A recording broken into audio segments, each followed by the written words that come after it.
Everyone, मैं आशा करती हूँ आप सभी ठीक होंगे। मैं काजल धामी आप सभी का स्वागत करती हूँ आपके अपने चैनल पीपल टीचर में। सीटेट परीक्षा की तैयारी को ध्यान में रखते हुए मैंने आप लोगों के साथ मैराथन क्लासेस शुरू की थी।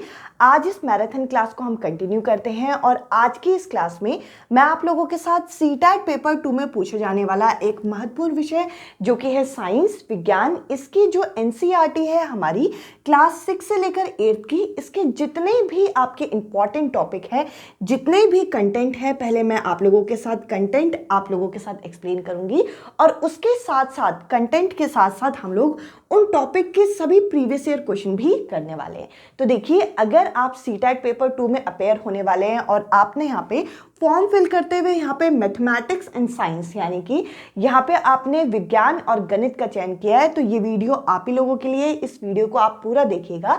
साथ ही साथ अगर आप मेरे चैनल पे नए हैं तो इससे पहले मैंने आप लोगों के साथ सीडीपी की मैराथन वीडियो शेयर की थी। इसके अलावा सीटेट में जो हमें गणित पूछी जाती है पेपर 1 की, इसकी मैराथन हम कर चुके हैं और ईवीएस की मैराथन हम कर चुके हैं, जिसकी लिंक आप लोगों को डिस्क्रिप्शन में मिल जाएगी। अब चलिए वीडियो को शुरू करते हैं और सबसे पहले मैं यहाँ पे एक एक करके कंटेंट एक्सप्लेन करूंगी और कंटेंट के साथ साथ उस टॉपिक के हम प्रीवियस ईयर क्वेश्चन भी करेंगे। तो चलिए वीडियो शुरू करें।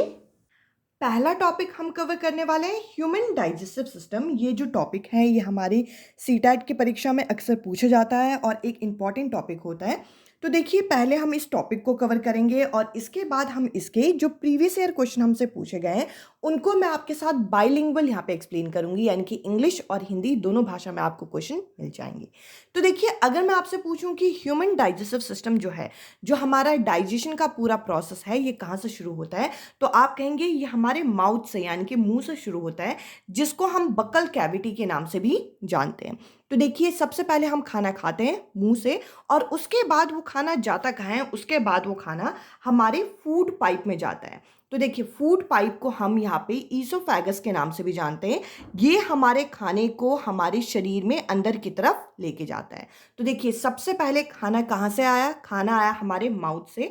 माउथ से कहाँ गया, माउथ से ये गया हमारे ईसोफेगस में, जिसको हम फूड पाइप के नाम से भी जानते हैं। इसके बाद अगर हम आगे देखें तो देखिए, ये जो ईसोफेगस है ये कहाँ पे जाके रुक रहा है, ये जो ईसोफेगस है हमारे स्टमक में जाके रुक रहा है। तो देखिए, इसके बाद ये खाना जाएगा आपका स्टमक में। स्टमक, देखिए स्टमक की अगर मैं बात करूं तो स्टमक से ये खाना आप देख सकते हैं, स्टमक की ये जो लाइनिंग है इस जगह पे आप गौर करिएगा, ये यहाँ पे दो जगह से जुड़ी हुई है। एक जुड़ी हुई है हमारे किससे, लिवर से, और एक जुड़ी हुई है हमारे यहाँ पे ये जो लीफ लाइक स्ट्रक्चर जिसको हम बोलते हैं पेनक्रियास से। इन जगहों पे खाना जाता है और फाइनली ये खाना हमारे किस जगह पे जाता है, हमारे स्मॉल इंटेस्टाइन, जिसे हम छोटी अत्रियां भी बोलते हैं, स्मॉल इंटेस्टाइन में जाता है। और लास्ट में ये लार्ज इंटेस्टाइन में जो हमारा अनएब्जॉर्ब फूड होता है, यानी कि ऐसा खाना जो कि आपका पचा नहीं होता, उसमें से पानी निकाल के ये एनस से ये चीज़ बाहर आ जाती है। तो इस तरीके से हमारा ह्यूमन डाइजेस्टिव सिस्टम पूरी तरीके से काम करता है। तो देखिए, हमने अभी यहाँ पे डायग्राम तो इसका देख लिया कि किस तरीके से क्या क्या चीज़ें हैं। तो चलिए इसको जरा और डिटेल में यहाँ पे डिस्कस करते हैं। तो देखिए, यहाँ पे मैंने एक टॉपिक लिया हुआ है न्यूट्रिशन। न्यूट्रिशन होता क्या है, ये एक ऐसा प्रोसेस माना जाता है जिसमें कोई भी व्यक्ति जो है वो खाना खाता है और उस खाने से उसे क्या मिलती है, एक तरीके से आप कह लीजिए वो खाना उसके शरीर में जाता है और उसके शरीर में जाने के बाद उससे वो एनर्जी मिलती है जिससे वो अपनी डे टू डे लाइफ का काम करता है। तो देखिए, ये जो प्रोसेस है इसके अंदर 5 अलग अलग आपके स्टेप्स होते हैं। इन पांचों स्टेप्स को आपको यहाँ पे समझना बहुत ज़्यादा जरूरी है। सबसे पहला जो स्टेप होता है वो होता है इंजेशन। इंजेशन का मतलब क्या है, जब हम खाने को अंदर की तरफ, शरीर में अंदर की तरफ इंटेक करते हैं तो ये हमारा कहलाता है इंजेशन। इंजेशन के बाद क्या होता है, जैसे आपने खाना खा लिया तो आपको पता है कि मुंह में हमारे क्या होता है, बक्कल कैविटी के अंदर हमारे दांत वगैरह होते हैं, तो वहीं से हमारे खाने का ब्रेक डाउन ये शुरू हो जाता है। तो देखिए, इस प्रोसेस को बोलते हैं डाइजेशन। डाइजेशन के अंदर देखा क्या गया है कि जो हमारा कॉम्प्लेक्स फूड है, जैसे कि मैंने चपाती खा ली, मैंने राइस खा लिया, ये जो कॉम्प्लेक्स हमारे फूड होते हैं उसको तोड़ना यहाँ पे शुरू कर देते हैं। इसके बाद जो हमारा खाना डाइजेस्ट हो रहा है मतलब ब्रेक डाउन हो रहा है, इसको हमारे शरीर में एब्जॉर्ब किया जाता है। अगला प्रोसेस होता है एब्जॉर्प्शन का। एब्जॉर्ब करने के बाद यहाँ पे अगला प्रोसेस होता है हमारा एसिमिलेशन का। एसिमिलेशन क्या होता है? ये जो हमारा फूड प्रोडक्ट होता है उसको हम यूटिलाइज करते हैं। यूटिलाइज किस फॉर्म में करते हैं? यहाँ पे हमारे शरीर में जो हमें एनर्जी मिलती है उस फॉर्म में ये कन्वर्ट किया जाता है। और उसके बाद आखिरी जो स्टेप होता है उसे बोलते हैं इजेशन। इजेशन का मतलब क्या होता है कि जो हमारे शरीर में जो खाना डाइजेस्ट नहीं हुआ, जो अनडाइजेस्टेड फूड होता है, उसको हमारे शरीर से बाहर भेज दिया जाता है। तो इस तरीके से ये 5 अलग अलग स्टेप होते हैं। तो देखिए इसको जरा और डिटेल में यहाँ पे देखते हैं। तो जैसा कि मैंने कहा था, ये जो न्यूट्रिशन होता है जो ह्यूमन बीइंग के अंदर होता है, यानी कि जो ह्यूमन बीइंग के अंदर यहाँ पे हमारा न्यूट्रिशन का पूरा प्रोसेस होता है, ये कहाँ से शुरू होता है? ये हमारे माउथ से शुरू होता है। इसको अगर आप अच्छे से समझ लेंगे तो कोई क्वेश्चन ऐसा नहीं होगा जो आप ना कर पाएँ। तो देखिए माउथ से ये कहानी शुरू होती है। तो हम लोग जो भी खाना इंटेक करते हैं वो कहाँ से करते हैं? माउथ से करते हैं, मुंह से करते हैं। इसके बाद जैसा कि हमें पता है कि हमारे माउथ में टीथ होते हैं, दांत होते हैं, जो कि खाने को यहाँ पे ग्राइंड करने का और च्यू करने का, चबाने का ये काम करते हैं। इसके अलावा हमारा जो बक्कल कैविटी है यानी कि माउथ का पूरा एरिया है, यहाँ पे हमारा टंग भी होता है, जीभ भी होती है, जो कि खाने को रोल करने में मदद करती है। और साथ ही साथ हमें पता है कि टंग में हमारे टेस्ट बर्ड्स होते हैं, जो कि खाने को पहचानने का काम करते हैं कि ये नमकीन है या मीठा है या खट्टा है। तो यहाँ पे हम टेस्टिंग का भी काम करते हैं। इसके अलावा टंग जो है, हमारी जो जीभ है, वो खाने को हमारे शरीर में अंदर की तरफ पुश करने में मदद करती है, पुशिंग डाउन द फूड। तो देखिए ये 3 काम हमारे यहाँ पे टंग के हैं। इसके बाद हमारे माउथ में एक ग्लैंड होता है जिसको हम बोलते हैं सलाइवरी ग्लैंड। ये इंपॉर्टेंट है। हमारे माउथ में, हमारे मुंह में जो बक्कल कैविटी होता है, इसमें सलाइवरी ग्लैंड होता है, जो कि क्या रिलीज करता है? ये सिक्रीट करता है सलाइवा और म्यूकस। अब देखिए यहाँ पे ये क्वेश्चन पूछा जाता है, ये जो सलाइवा सिक्रीट होता है इसका काम क्या है? हमारे खाने में, जैसे कि आप अगर कभी भी चपाती को बिना सब्जी के साथ खाओ या फिर अगर आप राइस को बिना दाल के साथ खाओ तो आपको थोड़ा मीठा सा लगेगा।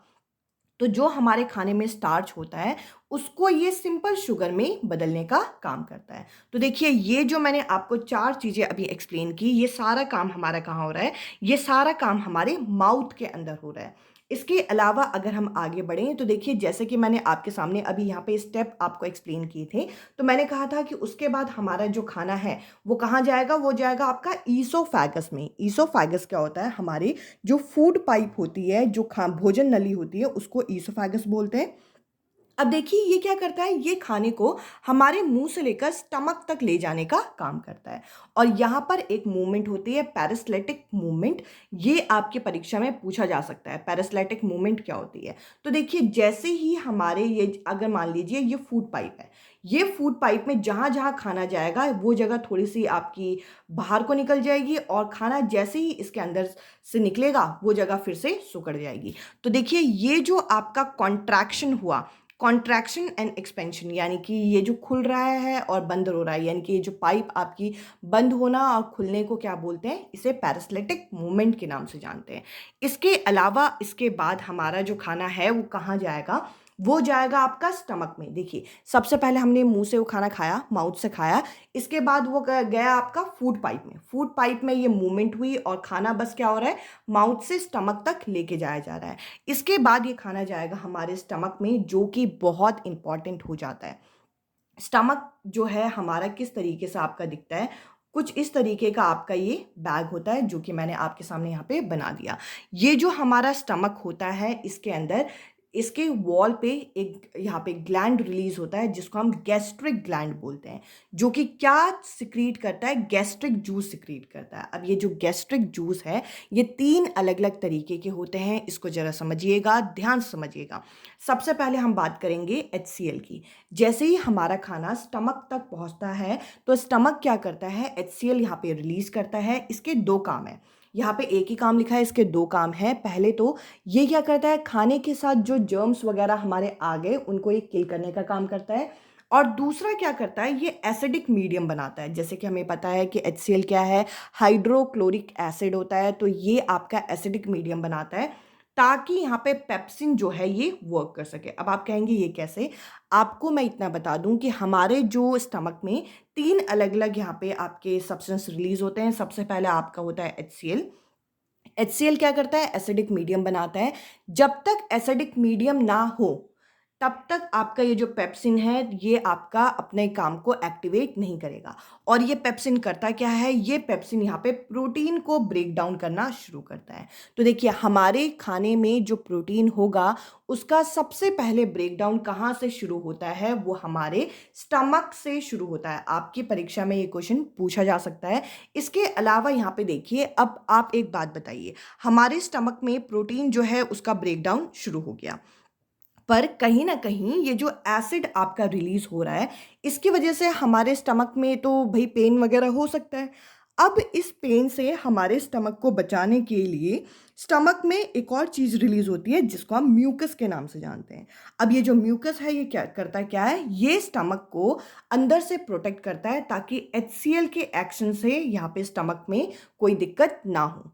तो इस तरीके से यहाँ पे हमारे स्टमक में ये चीज़ें रिलीज होती हैं। इसके बाद आप देखिए, इसके बाद जो खाना है यहाँ पे आप देख सकते हैं, यहाँ पे हम लोगों का ये दिखा रखा है कि ये खाना जो है आपका स्मॉल इंटेस्टाइन में जाएगा।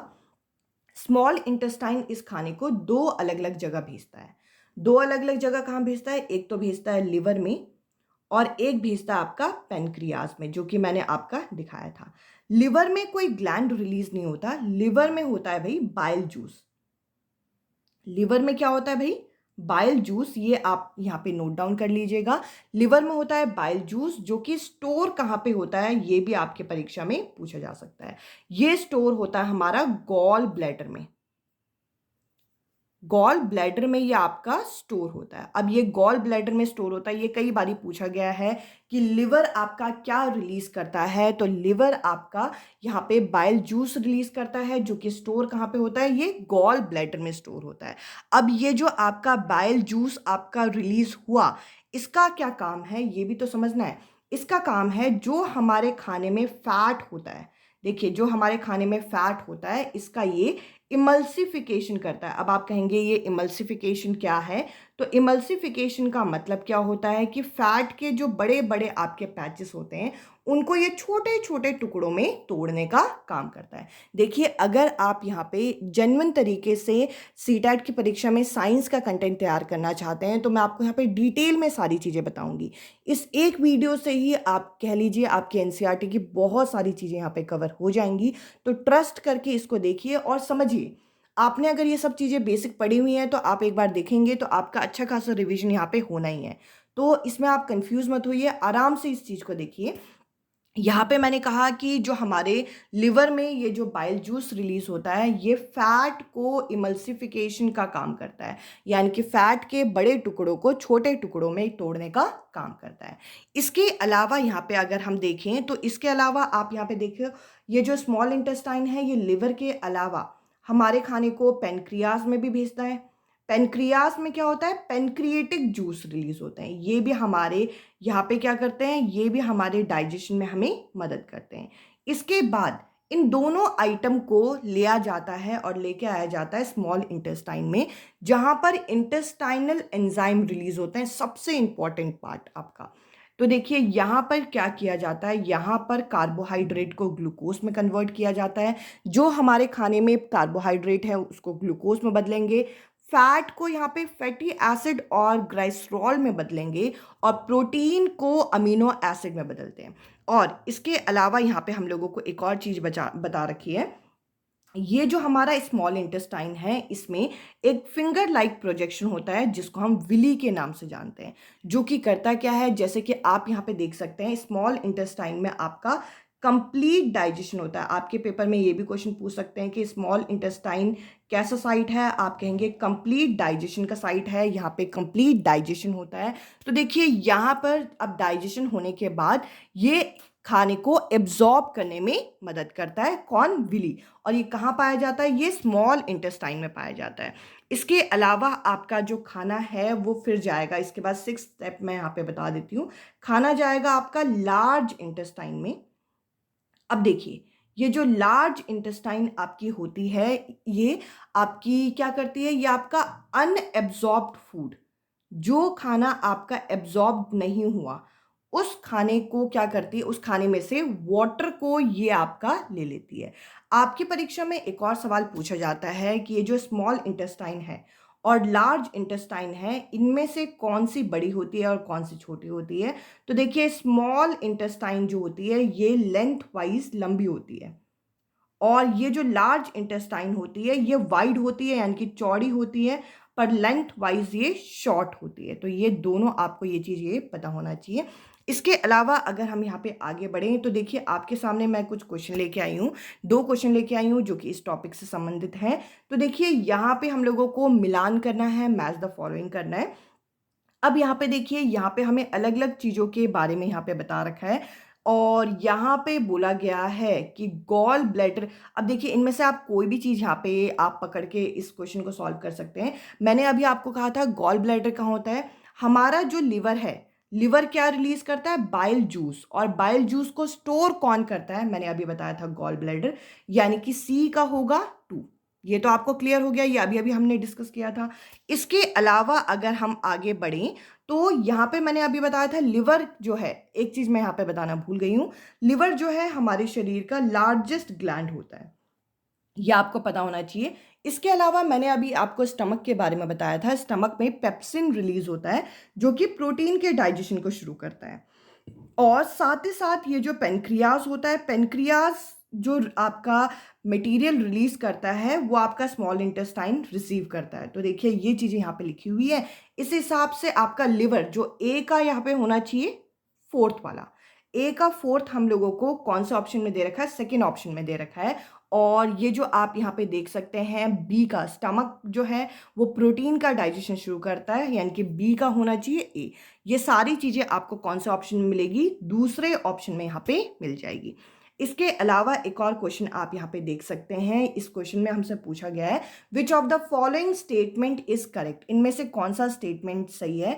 तो पहले स्टेटमेंट में बोल रखा है कि जो लार्ज इंटेस्टाइन होता है वो आपका वाइडर होता है, यानी कि चौड़ा होता है, और छोटा होता है स्मॉल इंटेस्टाइन से। अभी अभी मैंने आपको समझाया था, ये वाला कथन आपका सही है। इसके अलावा यहाँ पे बोल रखा है कि एब्जॉर्प्शन जो है वो लार्ज इंटेस्टाइन में होता है, ऐसा नहीं है। एब्जॉर्प्शन जो है खाने का स्मॉल इंटेस्टाइन में होता है। तो इस हिसाब से ये जो सेकंड वाला स्टेटमेंट है ये गलत हो जाएगा। थर्ड वाले में बोल रखा है कि एसिमिलेशन जो है आपका, वो आपका लार्ज इंटेस्टाइन में होता है। एसिमिलेशन यानी कि खाना जो है उसका, उससे हम एनर्जी जो यूटिलाइज करते हैं वो भी हम स्मॉल इंटेस्टाइन में करते हैं, ना कि लार्ज इंटेस्टाइन में। इसके अलावा यहाँ पे बोल रखा है कि इंटेस्टाइन के अंदर आपके फिंगर लाइक प्रोजेक्शन होते हैं, जिसको हम विली के नाम से जानते हैं। तो देखिए, स्मॉल इंटेस्टाइन के अंदर होते हैं, बट लार्ज इंटेस्टाइन के अंदर ये थोड़े मिसिंग होते हैं। इस हिसाब से इस क्वेश्चन का जो पहला ऑप्शन है वो करेक्ट आंसर है। आई होप ये जो मैंने आपको टॉपिक एक्सप्लेन किया, ह्यूमन डाइजेस्टिव सिस्टम, ये आपको क्लियर हुआ होगा। अब चलिए अगले टॉपिक को जरा डिस्कस करें। ईयर के पेपर देखे होंगे तो आपको पता होगा कि इस टॉपिक से हमारे कितने क्वेश्चन यहाँ पे पूछे जाते हैं। तो देखिए, मैं इस टॉपिक के एंड में आप लोगों के साथ क्वेश्चन यहाँ पे बाइलिंगुअल एक्सप्लेन करूंगी। एक बारी लाइट में हम लोगों को क्या क्या पढ़ना है जरा एक बार डिटेल में देख लेते हैं। तो सबसे पहले तो हम ये देखेंगे कि लाइट क्या है। तो लाइट आपका एनर्जी का ही एक ऐसा फॉर्म माना जाता है जिसकी मदद से हम किसी भी चीज़ को देख पाते हैं, यानी कि ये हमें किसी भी चीज़ को विजन कराने में, देखने में मदद करता है। इसके अलावा अगर हम यहाँ पे बात करें तो लाइट की मदद से क्या क्या चीज़ें यहाँ पे होती है।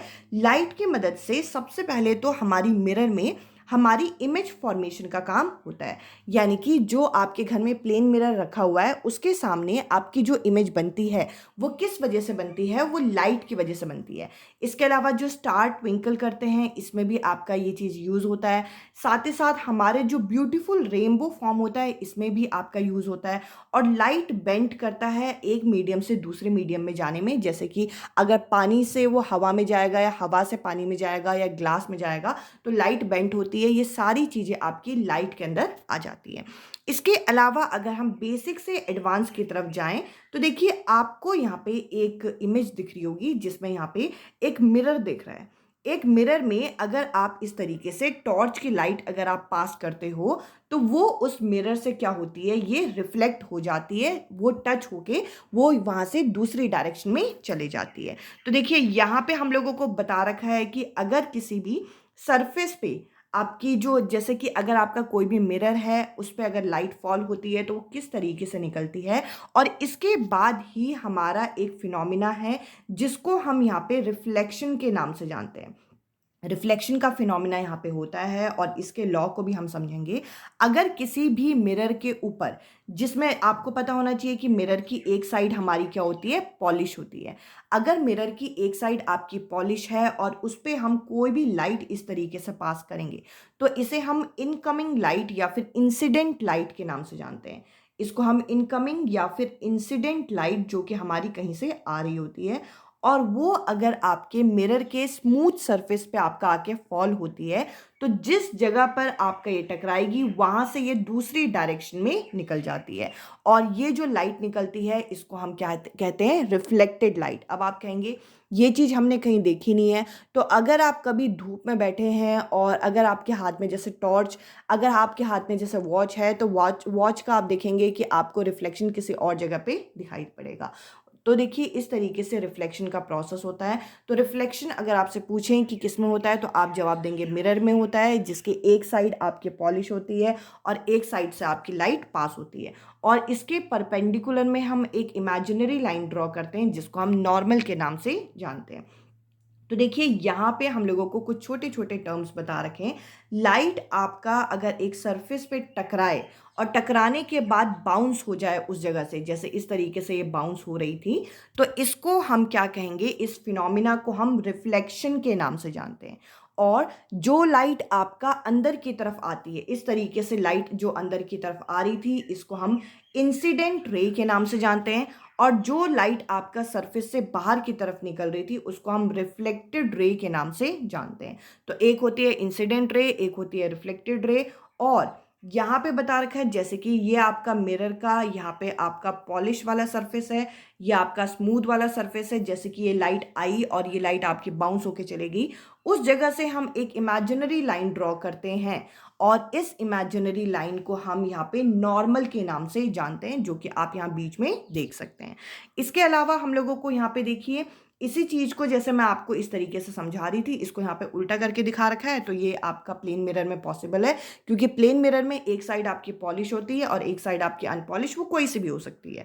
तो देखिए ये जो लाइट आपके अंदर की तरफ जा रही है ये आपकी इंसिडेंट रे हो गई, जो रे आपकी बाहर की तरफ का एरो है वो आपका रिफ्लेक्टेड रे हो गया और बीचों बीच आपकी ये क्या हो गई, नॉर्मल हो गई। अब देखिए लॉ बने हुए हैं रिफ्लेक्शन को लेके, तो ये कौन कौन से लॉ हैं जरा देख लेते हैं। तो देखिए यहाँ पे हमें बता रखा है कि दो अलग अलग लॉ हैं जिसको आपको पढ़ना होता है। सबसे पहला लॉ है, अगर आप चाहते हैं कि रिफ्लेक्शन हो जाए उसके लिए angle I, angle of incident और एंगल ऑफ रिफ्लेक्शन बराबर होना चाहिए। अब आप कहेंगे ये क्या है, तो देखिए इस जगह पर आप यहाँ पे गौर करिएगा। ये जो लाइट आपकी आ रही है और नॉर्मल के बीचों बीच बनने वाले इस छोटे से एंगल को, जिसमें आई लिखा हुआ है, इसे बोलते हैं एंगल ऑफ इंसिडेंट। और रिफ्लेक्टेड रे और नॉर्मल के बीच में ये जो आर आपका बना हुआ है इसे बोलते हैं आपका एंगल ऑफ रिफ्लेक्शन। तो देखिए ये दोनों के दोनों एंगल आई और एंगल आर आपका क्या होना चाहिए, सबसे पहले तो बराबर। The angle of incident is equal to angle of reflection, ये आपको पता होना चाहिए। इसके अलावा यहाँ पे दूसरा क्या बोल रखा है कि अगर ये आपका प्लेन मिरर है तो इस तरीके से आपकी लाइट जाएगी, तो ये तीनों इंसिडेंट रे, नॉर्मल और आपका रिफ्लेक्टेड रे एक ही प्लेन में होने चाहिए। तो देखिए एक ही प्लेन में है, यहाँ पे लिखा है the incident ray, the normal at the point of incident and reflection, यानी कि नॉर्मल की बात कर रहे हैं, और आपका रिफ्लेक्टेड रे जो है वो तीनों आपका क्या होना चाहिए, एक ही प्लेन में होना चाहिए। अगर ये दोनों लॉ यहाँ पे फॉलो होते हैं तो आपका यहाँ पे ये जो प्रोसेस है यानी कि रिफ्लेक्शन का, ये चीज हो पाएगा। अब देखिए रिफ्लेक्शन के बारे में यहाँ पे क्या बता रखा है कि रिफ्लेक्शन आपका दो तरीके का होता है। अब इन दोनों टाइप को जरा हम यहाँ पे देखने वाले हैं। तो देखिए पहला टाइप आपका है रेगुलर रिफ्लेक्शन। अगर आपके ये देखिए इस पैटर्न में आपका रेगुलर तरीके से आपका रिफ्लेक्शन होता रहे और ये एक दूसरे के बिल्कुल पैरेलल हो, तो आपके ये रेगुलर रिफ्लेक्शन कहलाते हैं। ये स्मूथ सरफेस में आपका होता है। इसके अलावा दूसरा आपका टाइप क्या है, यहाँ पे देखिए रेगुलर रिफ्लेक्शन के बारे में बता रखा है कि रिफ्लेक्शन अगर आपका स्मूथ सरफेस में होता है और जैसे कि मिरर हो गया तो आपका रेगुलर रिफ्लेक्शन कहलाता है। उसकी इमेज हमने अभी देखी थी। इररेगुलर रिफ्लेक्शन में क्या होता है, सरफेस जो होता है वो स्मूथ नहीं होता, ऊबड़ खाबड़ होता है। और ये आप देख सकते हैं कि इंसिडेंट रे तो सारी पैरेलल है, जो रे आ रही हैं वो तो सारी पैरेलल हैं, बट ये जो रे आपकी ब्लू कलर की है वो कभी इधर कभी उधर आपका बन नहीं रही है, तो इसे हम इर्रेगुलर सरफेस में बनने वाले को आपका इर्रेगुलर रिफ्लेक्शन के नाम से जानते हैं। तो देखिए यहाँ पे बता रखा है कि इर्रेगुलर रिफ्लेक्शन क्या है, कि जो इंसिडेंट रे है आपकी वो आपकी पैरेलल होती है, बट जो रिफ्लेक्टेड रे होती है वो पैरेलल नहीं होती। जो आने वाली रे है वो तो सारी पैरेलल होगी, बट जो जाने वाली रे है वो आपकी जरूरी नहीं है कि ये पैरेलल हो। तो इस तरीके से आपका इसे डिफ्यूज या फिर इररेगुलर रिफ्लेक्शन के नाम से जानते हैं। और देखिए यहाँ पे बता रखा है कि ये अनइवन सरफेस में या फिर अनपॉलिश सरफेस में आपका होता है, जो कि इररेगुलर रिफ्लेक्शन दिखाता है। इसके अलावा अगर हम देखें तो आपने देखा होगा प्रीवियस ईयर पेपर में कि हमें प्लेन मिरर से संबंधित, इसकी प्रॉपर्टी से संबंधित हमारे क्वेश्चन पूछ लिए जाते हैं। तो देखिए प्लेन मिरर में इमेज किस तरीके से बनती है, तो देखिए ये जो बीचों बीच यहाँ पे बना रखा है ये आपका हो गया प्लेन मिरर। इसको जरा समझिएगा, ये आपको बनाने को तो नहीं आएगा बट आपको पता होना चाहिए। ये आपका रखा हुआ है ऑब्जेक्ट, यानी कि कोई भी वस्तु। तो देखिए इससे आप क्या होता है कि कभी भी ऑब्जेक्ट के टिप से हमारी दो अलग अलग रेस निकलती हैं। पहली जो रे निकलेगी वो बिल्कुल सीधी पैरेलल निकलती है और आपका वापस उस तरीके से आ जाती है, और जो दूसरी रे होती है वो आपका नीचे आपका इस तरीके से जाती है और ये इस तरीके से यहाँ से बाहर निकल जाती है, मतलब एंगल आई और एंगल आर बराबर होते हुए। अब मैं आपसे एक सवाल पूछूंगी, ये जो मैंने ऊपर ये जो रे बनाई है पहली वाली, और ये जो रे आपकी इस तरफ जा रही है दूसरी रे, क्या ये दोनों रे आपकी मीट करेंगी? आप कहेंगे कैसे मीट करेंगी? ये जो रे है ये तो आप बस आपकी पैरेलल है, और ये वाली जो रे है ये तो कहीं इस डायरेक्शन में आपका जा रही है। तो देखिए इन दोनों को जब तक हम मीट नहीं कराएंगे तब तक आपकी इमेज जो है वो फॉर्म नहीं होगी। तो हम क्या करेंगे, नंबर 1 वाली रे को हमने डॉटेड लाइन से इसे पीछे की तरफ खींच दिया, और नंबर 2 वाली रे को भी हमने इस तरीके से पीछे खींच दिया, और ये जहां पर मीट करेंगे वहां पर आपका क्या होगा, वहां पर आपका जो इमेज है वो फॉर्म होगा। तो इस तरीके से प्लेन मिरर में आपकी इमेज फॉर्म होती है। इसकी कुछ बेहतरीन प्रॉपर्टी हैं जो आपके पेपर में पूछी जाती हैं। तो देखिए यहाँ पर इसकी प्रॉपर्टी को जरा एक बार डिस्कस करते हैं और आपको ये चीज़ क्लियर हो जाएगी। यहाँ पर बोल रखा है कि प्लेन मिरर में जो आपकी इमेज बनती है वो हमेशा वर्चुअल और इरेक्ट होती है। अब देखिए वर्चुअल और इरेक्ट का मतलब मैं आपको समझाती हूँ। ऐसी आपकी इमेज जो कि आपके बिहाइंड द मिरर बने, मिरर के पीछे बने, उसको बोलते हैं वर्चुअल। ठीक है जी, तो आप कहेंगे कि मिरर के पीछे बना है। इसके अलावा इरेक्ट का मतलब क्या होता है? इरेक्ट का मतलब होता है सीधा। जैसे आपने ऑब्जेक्ट को रखा था वैसे ही आपकी इमेज बनी। कभी भी आप शीशे में खुद को देखते हो तो आप जैसे हो वैसे दिखाई देते हो, उल्टा तो नहीं दिखाई देते। तो प्लेन मिरर में सबसे पहली प्रॉपर्टी है कि आपकी जो इमेज होगी वो वर्चुअल और इरेक्ट यहाँ पे बनती है।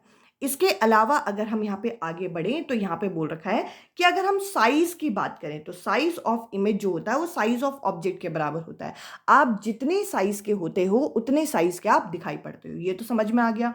और यहाँ पे बोल रखा है जो इमेज होती है वो मिरर के बिहाइंड बनती है अगर आप ऑब्जेक्ट को सामने रखो, यानी कि सीधी सी बात अगर लोकल लैंग्वेज में बात की जाए, आप मिरर के सामने खड़े हो, आपकी जो इमेज है बिहाइंड द मिरर बन रही है।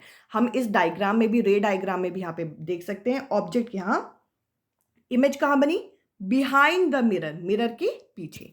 इसके अलावा अगर हम यहाँ पे आगे बात करें तो देखिए यहाँ पे अगली प्रॉपर्टी लिखी है लेटरली इन्वर्टेड। लेटरली इन्वर्टेड को जरा एक बार मैं समझा देती हूँ, आपको ये चीज़ क्लियर हो जाएगी। तो देखिए लेटरल इन्वर्जन को यहाँ पे समझाने की कोशिश की जा रही है कि जब भी आप अपनी इमेज को मिरर में देखते हो तो आप देखोगे आपका जो राइट साइड है आपको वो इमेज में लेफ्ट साइड दिखाई देगा, मतलब लेफ्ट साइड जो है वो राइट साइड में दिखेगा, राइट साइड जो है वो लेफ्ट साइड में दिखेगा। और इसी को हम लेटरल इन्वर्जन बोलते हैं। जैसे कि एक बच्चा यहाँ पे दिखा रखा है, अब इस बच्चे को आप यहाँ पे गौर करिए, इसका जो राइट हैंड है, यानी कि ये खड़ा है यहाँ पे, इसका राइट हैंड क्या है आपकी इमेज में लेफ्ट साइड दिखाई देगा। ये चीज़ हमें एम्बुलेंस में भी दिखाई पड़ती है। तो आई होप ये जो आपके प्लेन मिरर के ये प्रॉपर्टी हैं आपको ये क्लियर हुए होंगे। अभी जब मैं आपको क्वेश्चन कराऊंगी तब आपको ये चीज़ क्लियर कराऊंगी, और इससे हम क्वेश्चन भी यहाँ पे करने वाले हैं जो हमारे प्रीवियस ईयर पूछे गए हैं। देखिए ये टॉपिक बनाने में काफ़ी मेहनत लग रही है क्योंकि आप लोगों को एनसीईआरटी का काफ़ी अच्छा खासा कंटेंट कवर करवाना था। तो आप इस चीज़ को प्लीज़ सपोर्ट करिएगा। यहाँ पे अब देखिए, यहाँ पे डिस्पर्जन ऑफ लाइट की बात की गई है। डिस्पर्जन ऑफ लाइट की बात की गई है, इसका मतलब क्या है? अगर एक वाइट लाइट किसी भी प्रिज्म से पास होती है, प्रिज्म जैसे कि आप देख लीजिए, अगर हम अपने नेचर में देखें तो जो पानी के बुलबुले होते हैं, जो वाटर ड्रॉपलेट होते हैं, वो भी प्रिज्म का काम करते हैं, जिससे अगर आपकी लाइट कभी भी पास होती है तो वो 7 अलग अलग रंगों में निकल जाती है, जिसकी वजह से आपका रेनबो भी फॉर्म होता है।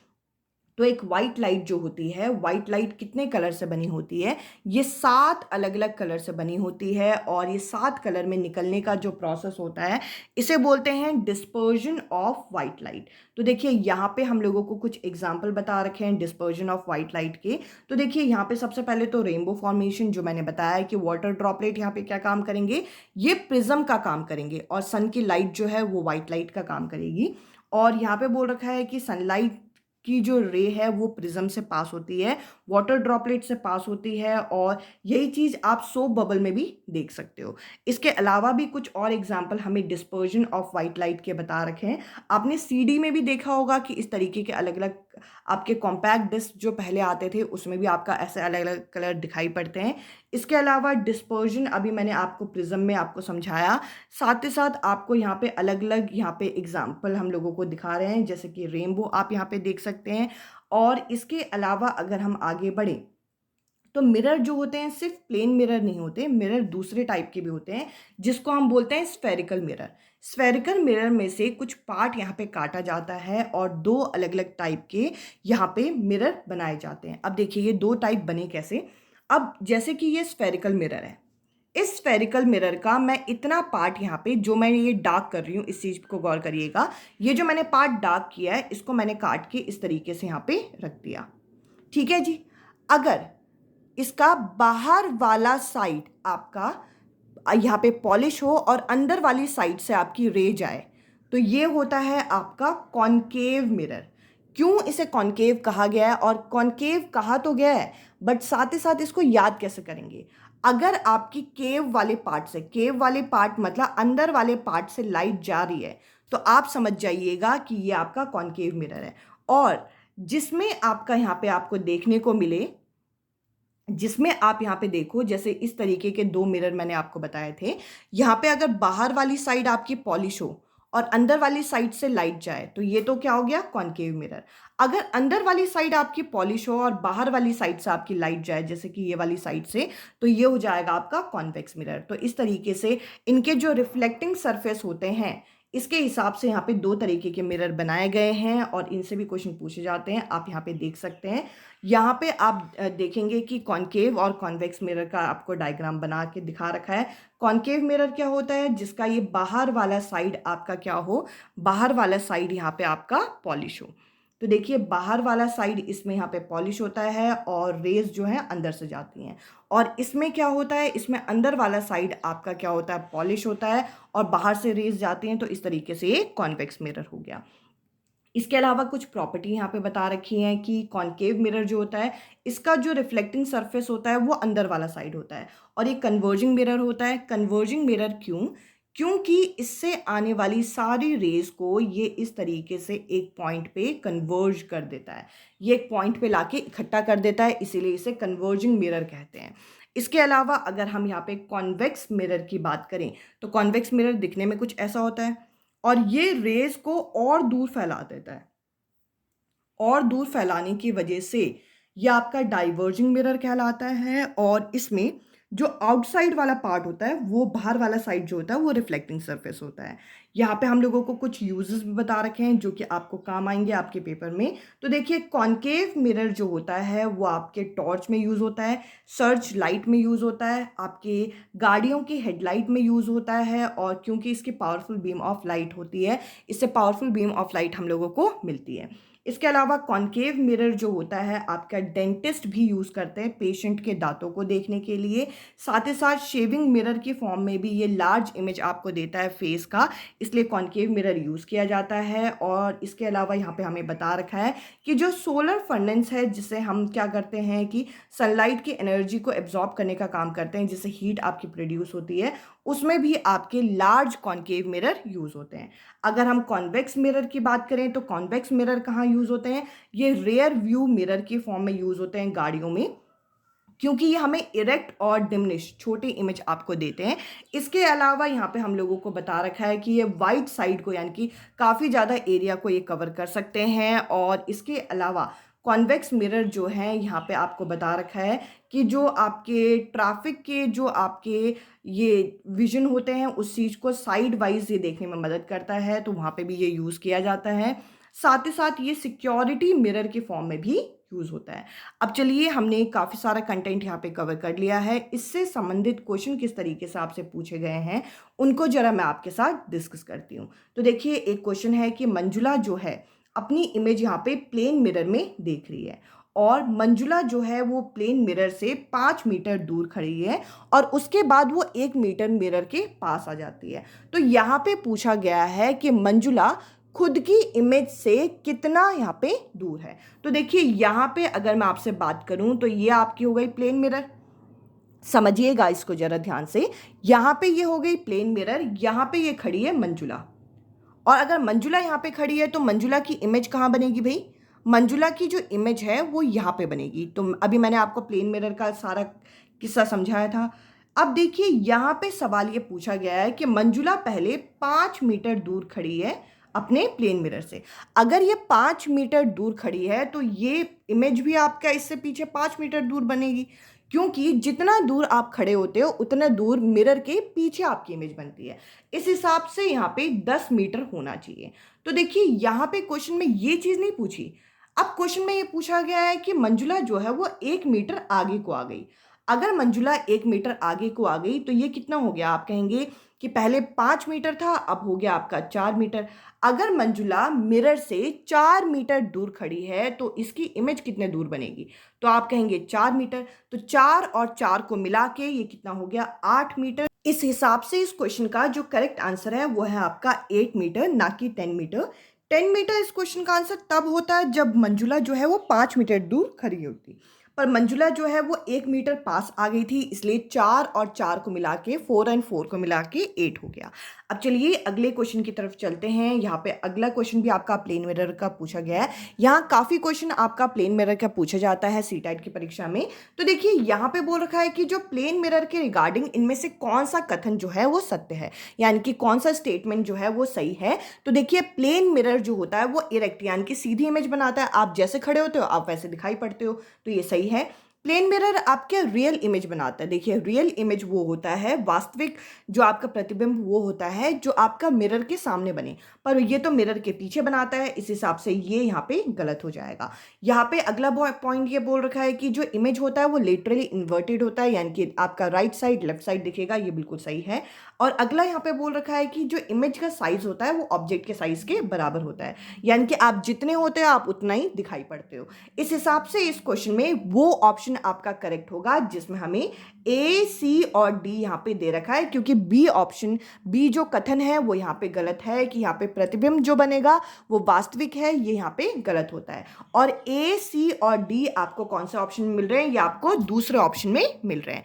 अब चलिए आगे बढ़ते हैं अगले क्वेश्चन की तरफ। अगला क्वेश्चन यहाँ पे बोल रखा है कि अगर आपको शैडो फॉर्म करना है तो शैडो फॉर्म करने के लिए यहाँ पर लाइट से संबंधित कौन सी जो प्रॉपर्टी है, कौन से जो व्याख्यान है यहाँ पे सही दे रखे हैं। तो देखिए, शैडो की अगर हम बात करें तो शैडो यहाँ पे किस चीज़ की वजह से बनता है और यहाँ पे शैडो से संबंधित क्या पॉइंट दे रखे हैं ये जरा देखते हैं। यहाँ पे बोल रखा है light travel in straight line. Light जो होती है एक सीधी पाथ पे ट्रैवल करती है। अगर आप इसे कर्व कर देंगे तो आपको लाइट नहीं दिखाई पड़ेगी। इससे संबंधित क्लास 8th की जो आपकी साइंस की एनसीईआरटी है उसमें आपका एक एक्टिविटी भी करके दिखा रखा है, जिसमें एक बच्चा यहाँ पे खड़ा है और वो एक कैंडल को देख रहा है और दो अलग अलग तरीके की इमेज है। एक में वो सीधे रॉड से देख रहा है, एक में टेढ़े रॉड से देख रहा है। अगर सीधे रॉड से देख रहा है तो उसे दिख रहा है और टेढ़े रॉड से दिख रहा है तो उसे नहीं दिख रहा। तो इस हिसाब से यहाँ पे हम कह सकते हैं कि कहीं ना कहीं आपको दिखेगा ही नहीं तो शैडो कैसे फॉर्म होगी। तो ये आपका ये वाला कथन तो कहीं ना कहीं आपका मैच करेगा, यूज होगा। इसके अलावा लाइट की स्पीड से इसका कोई संबंध नहीं होता शैडो का। तो यहाँ पे ये आप इस चीज़ को आप क्रॉस कर दीजिए। लाइट जो होता है वो 7 कलर से बना होता है, पर इसका भी शैडो से सीधा सीधा लिंक नहीं है। अगर हम आगे देखें तो यहाँ पे बोल रखा है light does not pass through opaque object. Light जो होता है ओपेक ऑब्जेक्ट से पास नहीं होता, जैसे कि वुड। तो देखिए अगर वुड से पास ही नहीं होता तो वहाँ पे उसकी शैडो बनेगी ही नहीं। तो ऐसा ऑप्शन यहाँ पे करेक्ट होगा जिसमें हमें ए और डी यहाँ पे साथ में दे रखा है। तो देखिए यहाँ पे आप लोगों को ऑप्शन के अनुसार अगर हम देखें तो यहाँ पे हमें डी और ए जो है हमें फोर्थ ऑप्शन में यहाँ पे दे रखा है। इस क्वेश्चन का फोर्थ जो ऑप्शन है ये करेक्ट आंसर है। अब चलिए अगले प्रश्न को जरा देखते हैं। अच्छा क्वेश्चन है यहाँ पे, कह रहे कॉनकेव मिरर। कॉनकेव मिरर जो होता है हमेशा इरेक्ट इमेज बनाता है। तो देखिए कॉनकेव मिरर आपके सामने मैं बना के दिखा देती हूँ। ये है हमारा कॉनकेव मिरर, और कॉनकेव मिरर जो होता है इसके 6 रे डायग्राम है। ये रे डायग्राम आपको अभी इतने डिटेल में नहीं पढ़ना, ये आपको 10th क्लास के एनसीईआरटी में मिल जाएगा। 6 रे डायग्राम में से 5 जो होते हैं वो आपका रियल इमेज बनाते हैं, रियल, और आपका यहाँ पे इन्वर्टेड, और जो एक केस होता है वो यहाँ पे इरेक्ट बनाता है। तो यहाँ पे देखिए यहाँ पे बोल रखा है कि कॉनकेव मिरर जो है हमेशा इरेक्ट इमेज बनाता है।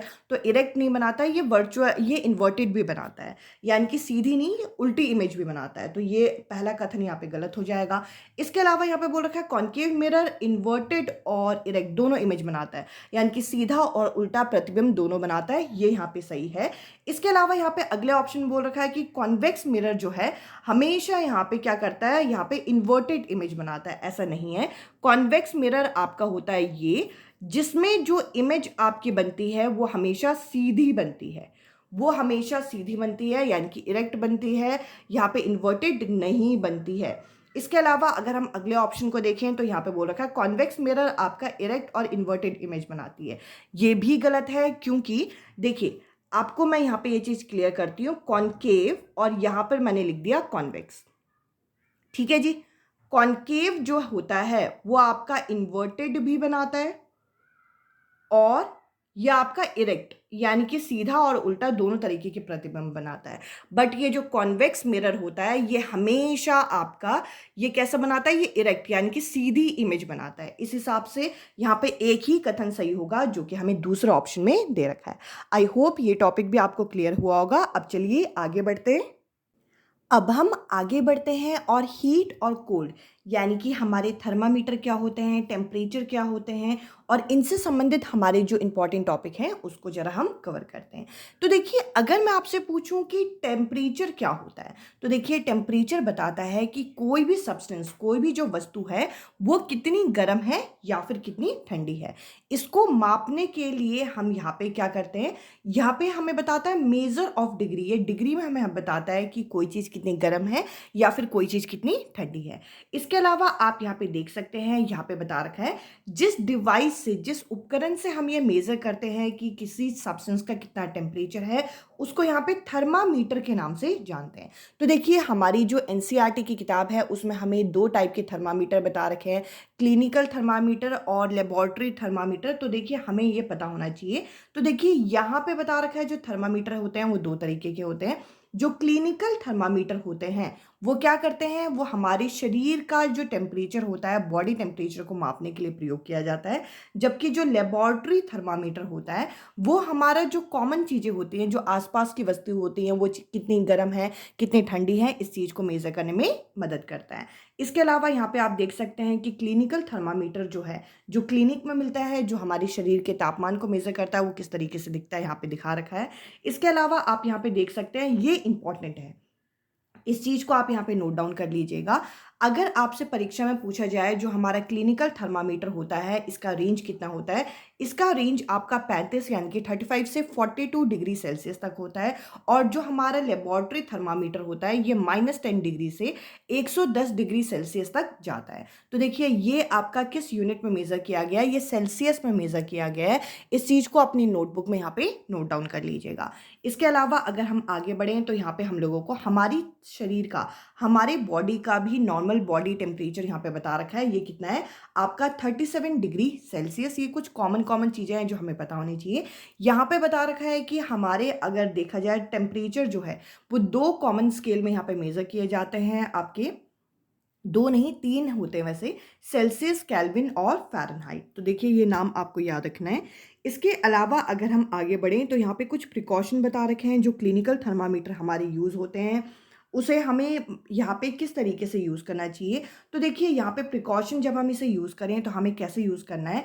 यहाँ पे बोल रखा है do not use a clinical thermometer for measuring the temperature of any object other than human body. यानी कि हमारे शरीर के अलावा किसी और चीज़ का तापमान मेज़र करने के लिए हमें इसे यूज़ नहीं करना, पहला प्रिकॉशन। और इसके अलावा यहाँ पे बोल रखा है कि इसे हम फ्लेम या फिर हमें धूप से दूर रखना चाहिए, क्योंकि ये चटक जाता है, ये ब्रेक हो जाता है। अब देखिए इस इमेज के अंदर हमें यहाँ पे तीन अलग अलग चीज़ों के बारे में पता चलेगा। एक होता है कंडक्शन, और एक होता है कन्वेक्शन, और एक होता है रेडिएशन। तो देखिए जैसे हमारे सूरज की किरणें होती हैं उनसे जो हमारी रेडिएशन निकलती है जो हमें दिखती नहीं है, तो इस तरीके की जो ये रेडिएशन है आप देख सकते हैं। जैसे कि एक पतीले को अगर हम गर्म कर रहे हैं तो उसमें से जो आपका गरम गरम भाप टाइप का निकल रहा है वो क्या है, रेडिएशन। अगर आप पानी को गर्म कर रहे हो तो पानी के जो बुलबुले हैं वो ऊपर नीचे आगे पीछे होते हैं, इसे हम कन्वेक्शन बोलते हैं। और कंडक्शन क्या होता है कि आप देखोगे कि इसका जो रॉड होता है अगर हम पास से पकड़ेंगे तो क्या होता है, ये आपका धीरे धीरे गर्म होता रहता है। तो हीट एक कॉर्नर से दूसरे कॉर्नर में जब ट्रांसफर होती है तो इसे कंडक्शन का नाम दिया गया है। आपको ये तीनों चीज़ें भी यहाँ पे कॉमनली पता होनी चाहिए। अब हम आगे बढ़ते हैं। यहाँ पे देखिए अब हम सी ब्रीज और लैंड ब्रीज के बारे में समझेंगे। तो देखिए ये कोस्टल एरिया में एक इंटरेस्टिंग फिनोमिना है जो कि होता है। यहाँ पे बोल रखा है कि दिन के समय में, ड्यूरिंग द डे टाइम, दिन के समय में क्या होता है, जो लैंड होती है, जो आपकी ज़मीन होती है वो बहुत ज़्यादा आपकी गर्म हो जाती है, और ये आपकी पानी से ज़्यादा ठंडी होती है। तो गर्म हवा जो है वो ऊपर की तरफ उड़ने लग जाती है, और दिन के समय में लैंड से यानी कि ज़मीन से आपका पानी की तरफ गर्म हवा जाने लग जाती है। और इसको हम यहाँ पे किस नाम से जानते हैं, इसको हम यहाँ पे सी ब्रीज के नाम से जानते हैं। आप यहाँ पे देख सकते हैं, यहाँ पे बोल रखा है कि दिन के समय में होता क्या है कि गर्म हवा तो आपका ऊपर की तरफ उठ जाती है, और ठंडी हवा आपकी पानी से यानी कि सी जो होता है वो ठंडा होता है, तो ठंडी हवा आपका लैंड की तरफ आती है और गर्म हवा जो है वो सी की तरफ जाती है। तो ये आपका हो गया आपका सी ब्रीज। तो देखिए यहाँ पे बता रखा है कि यहाँ पे समुद्र से आपका, क्योंकि दिन के समय में जो आपका ज़मीन है वो ज़्यादा तप जाती है, तो वो गर्म हवा आपका कहाँ जाती है, आपका समुद्र की तरफ जाती है, और ठंडी हवा जो है वो आपका लैंड की तरफ आती है। इसको हम सी ब्रीज के नाम से जानते हैं। इसका जस्ट उल्टा आपका होता है लैंड ब्रीज। तो देखिए यहाँ पे बोल रखा है कि नाइट के टाइम में यानी कि रात के समय में इसका आपको एग्जैक्टली उल्टा यहाँ पे आपको देखने को मिलेगा। रात के समय में यहाँ पे एग्जैक्टली हम लोगों का रिवर्स प्रोसेस होता है। इसको समझने के लिए एक बार इसके इमेज को हम देख लेते हैं। यहाँ पे बता रखा है कि रात के समय में जो पानी होता है वो ठंडा होने में काफ़ी समय लगाता है। तो यहाँ पे पानी की तरफ से आपकी गर्म हवा और लैंड की तरफ से यहाँ पे ठंडी हवा आपका इस तरीके से मूव करती है। इसे हम लैंड ब्रीज के नाम से जानते हैं। तो देखिए किस समय किस तरीके का मूवमेंट होता है, आपको बस इतना पता होना चाहिए। इसके अलावा अगर हम अगले चैप्टर की तरफ चलें तो यहाँ पे हम समझेंगे एसिड एंड बेसिस के बारे में। एसिड क्या होते हैं, तो आप कहेंगे ऐसे चीज़ें जो आपके सोर टेस्ट दें, जो आपके खट्टे टेस्ट की हों, वो आपके एसिड होते हैं। तो देखिए यहाँ पे हमें बता रखा है substance that are sour in taste are acidic in nature. ऐसी चीज़ें जो आपके सोर टेस्ट की होंगी वो क्या कहलाएंगी, वो एसिड कहलाएंगी। जैसे कि आपकी दही हो गए, आपके नींबू हो गए, लेमन जूस हो गए, ऑरेंज जूस हो गए, विनेगर हो गए, ये सारे क्या होते हैं, एसिड होते हैं। इसके अलावा अगर हम बेस की बात करें तो देखिए बेस के बारे में क्या बता रखा है। बेस जो होते हैं वो आपके बिटर होते हैं टेस्ट में, और अगर आप इसे टच करोगे तो वो आपको साबुन की तरह सोपी टच देंगे। इसके अलावा हम लोगों को बता रखा है कि अगर आप इसे टच करते हो तो सोपी टच के होते हैं, बिटर होते हैं। और आपके कुछ एग्जाम्पल हैं जैसे कि बेकिंग सोडा हो गया, एंट एसिड हो गया। जैसे कि अगर हमारे पेट में, जैसे स्टमक में आपको पता है HCl रिलीज होता है, हमने डिस्कस किया था। अगर ये ज़्यादा अमाउंट में रिलीज हो जाए तो हम लोगों को एंट एसिड खाने को बोला जाता है, जिसका एग्जाम्पल मिल्क ऑफ मैग्नीशिया है। अभी हम वो भी डिस्कस करने वाले हैं। तो देखिए यहाँ पे बता रखा है कि एसिड और बेस को पहचानने के लिए, अब देखिए कोई भी चीज़ एसिड है कोई भी चीज़ बेस है, इसको पहचानने के लिए हम एसिड और बेस को खाने तो नहीं लग जाएंगे। तो इसके लिए हमारे यहाँ पे कुछ केमिकल हैं जो कि ये आइडेंटिफाई करने में, ये पहचानने में मदद करते हैं कि कोई सब्सटेंस आपके एसिडिक है या बेसिक है। इनको हम क्या बोलते हैं, इनको हम इंडिकेटर के नाम से जानते हैं। अब देखिए इसके अलावा यहाँ पे बता रखा है कि इंडिकेटर क्या करते हैं। या तो अपने कलर को चेंज कर लेते हैं या तो अपनी स्मेल को चेंज करके हमें बताते हैं कि कोई सब्सटेंस आपका एसिडिक है या फिर बेसिक है। अब देखिए हमारे नेचर में कुछ नेचुरल इंडिकेटर पाए जाते हैं, इनके बारे में हमें बता रखा है, जैसे कि टर्मरिक हो गया, लिटमस हो गया, चाइना रोज के जो पेटल्स होते हैं वो हो गया। ये आपके क्या कहलाते हैं, ये आपके नेचुरल इंडिकेटर कहलाते हैं, क्योंकि ये हमारे नेचर में अकर होते हैं। इसके अलावा हम लोगों को यहाँ पे बता रखा है कि अगर हम यहाँ पे देखें तो सबसे कॉमन जो आपका इंडिकेटर है वो आपका लिटमस सॉल्यूशन माना जाता है, जो कि एक नेचुरल इंडिकेटर माना जाता है। इसके अलावा टर्मरिक का पेस्ट और जो चाइना रोज है ये भी एक तरीके से नेचुरल इंडिकेटर है। इसके अलावा अगर हम आगे बढ़ें तो देखिए यहाँ पे हम लोगों को बता रखा है कि ये किस तरीके से हमें इंडिकेट करके पहचान के बताते हैं। तो ये जो चाइना रोज इंडिकेटर है ये आपका क्या होता है, डार्क पिंक हो जाता है अगर ये एसिड के कांटेक्ट में आएगा। यानी कि अगर हम एसिड में ये जो चाइना रोज के जो पेटल्स हैं वो डालें तो ये डार्क पिंक कलर के बन जाएंगे, और अगर इसे हम बेस में डालें तो ये कौन सा रंग के बन जाएंगे, ये ग्रीन कलर में बदल जाते हैं। इसके अलावा हम लोगों को टर्मरिक पेस्ट के बारे में बता रखा है। टर्मरिक जो होता है, जो हल्दी होती है, वो आपको पता है कि वो पीले कलर की होती है, यानी कि येलो रंग की होती है। तो देखिए एसिड में तो इसके कलर में कोई भी चेंज नहीं आएगा। अगर हम एसिड में डालें तो ये पीले का पीले रहेगा, तो हम लोगों को पता चल जाएगा ये एसिड है। बट अगर इसे हम बेस में डालें तो ये लाल रंग में बदल जाता है। ये इंपॉर्टेंट पॉइंट है। इसके अलावा अगर हम आगे बढ़ें तो यहाँ पे देखिए, यहाँ पे बता रखा है कि कुछ ऐसी चीज़ें होती हैं जो कि आपका एसिड और बेस में आपका क्या होता है, इसमें आपका कोई कलर चेंज नहीं करती। मतलब यहाँ पे बता रखा है, यानी कि कुछ ऐसी चीज़ें भी होती हैं हमारे नेचर में जो कि ना एसिडिक होती हैं ना बेसिक होती है, उनको हम क्या कहते हैं, उनको हम न्यूट्रल सब्सटेंस कहते हैं। तो देखिए यहाँ पे बता रखा है कि न्यूट्रल सब्सटेंस पर यहाँ पे इंडिकेटर का कोई भी असर नहीं होता। इंडिकेटर अगर हम देते भी हैं, यानी कि चाइना रोज़ या टर्मरिक हम डालते भी हैं, हल्दी डालते हैं या फिर हम लिटमस पेपर डालते हैं, इसका कोई असर होता नहीं है। यहाँ पे हम लोगों को न्यूट्रलाइजेशन के बारे में भी बता रखा है।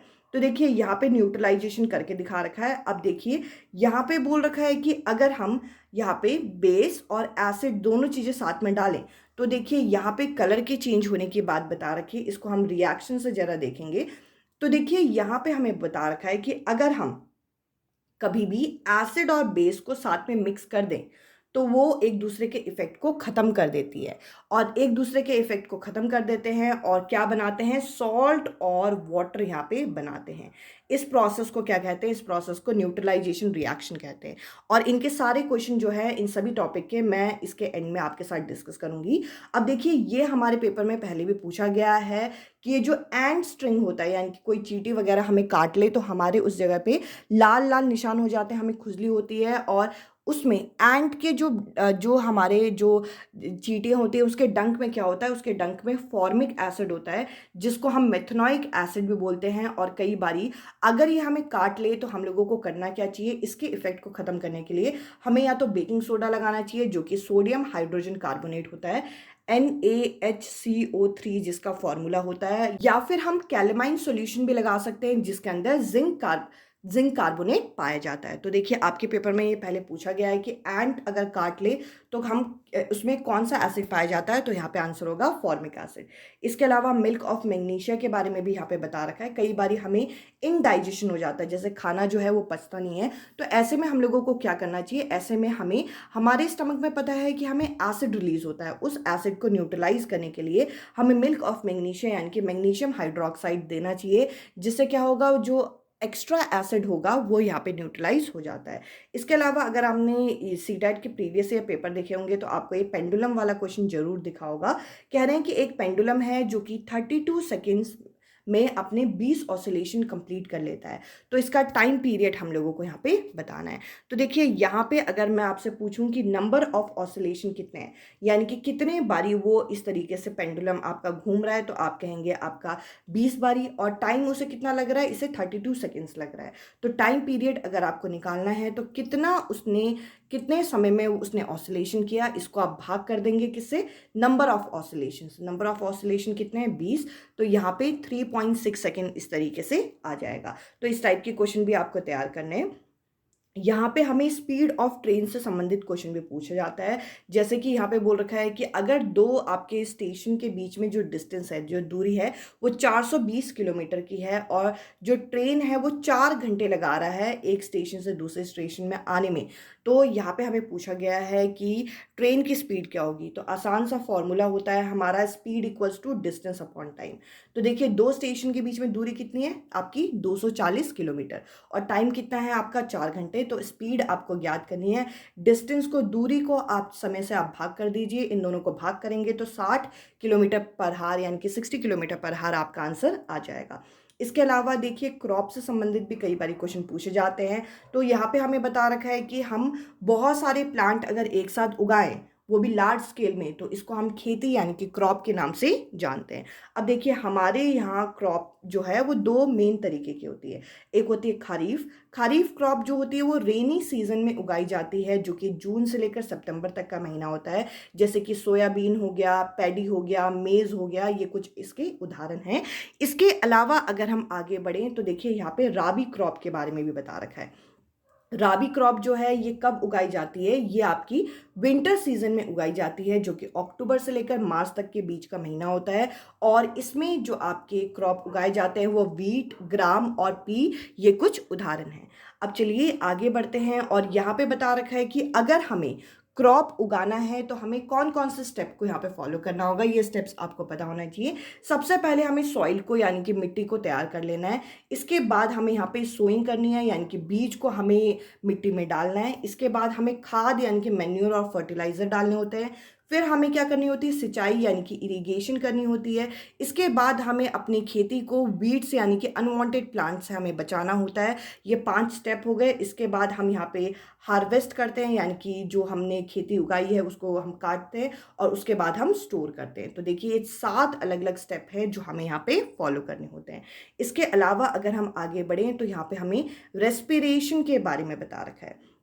तो देखिए सेलुलर रेस्पिरेशन क्या होता है, ये एक ऐसा प्रोसेस है जिसमें हम क्या करते हैं, फूड को ब्रेक डाउन करते हैं और फूड को ब्रेक डाउन करके हमें एनर्जी मिलती है। देखिए अभी मैंने आपके सामने डाइजेशन का टॉपिक कराया था। डाइजेशन से हमें क्या मिला, हमारे शरीर को फूड।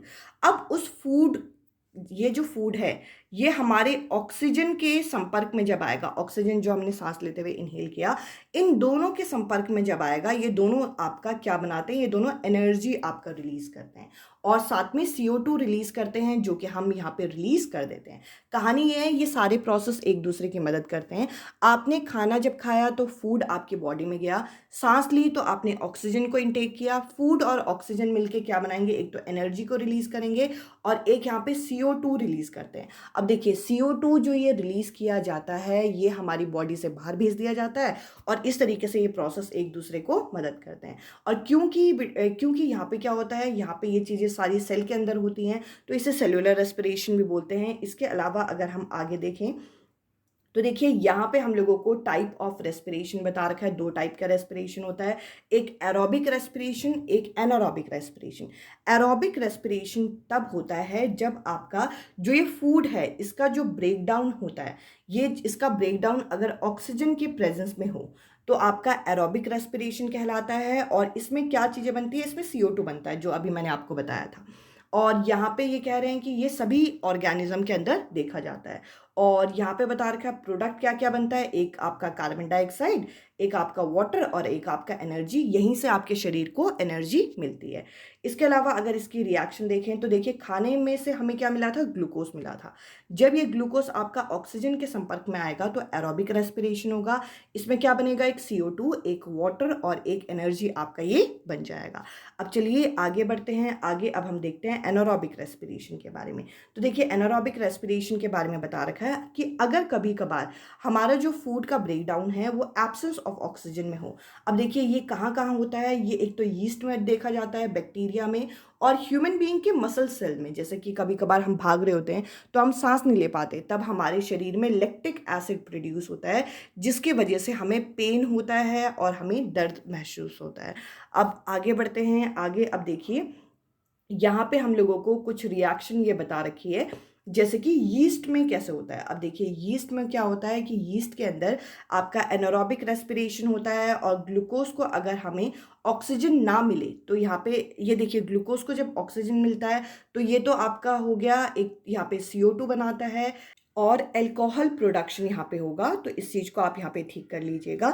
इसके अलावा यहाँ पे देखिए, इसके अलावा अगर हम आगे बढ़ें तो यहाँ पे हमें हैवी एक्सरसाइज के बारे में भी बता रखा है। अगर कभी कभार हम जब हैवी एक्सरसाइज करते हैं और अगर हम रेस्पायर नहीं कर पाते तो हमारे मसल सेल्स को एनर्जी चाहिए होती है, और हमारे मसल सेल्स को जब एनर्जी नहीं मिलती तो एक एसिड प्रोड्यूस होता है जिसको बोलते हैं लैक्टिक एसिड, जिसकी वजह से हमें मसल्स क्रैम्प होती है और हमारे पैरों में दर्द होता है।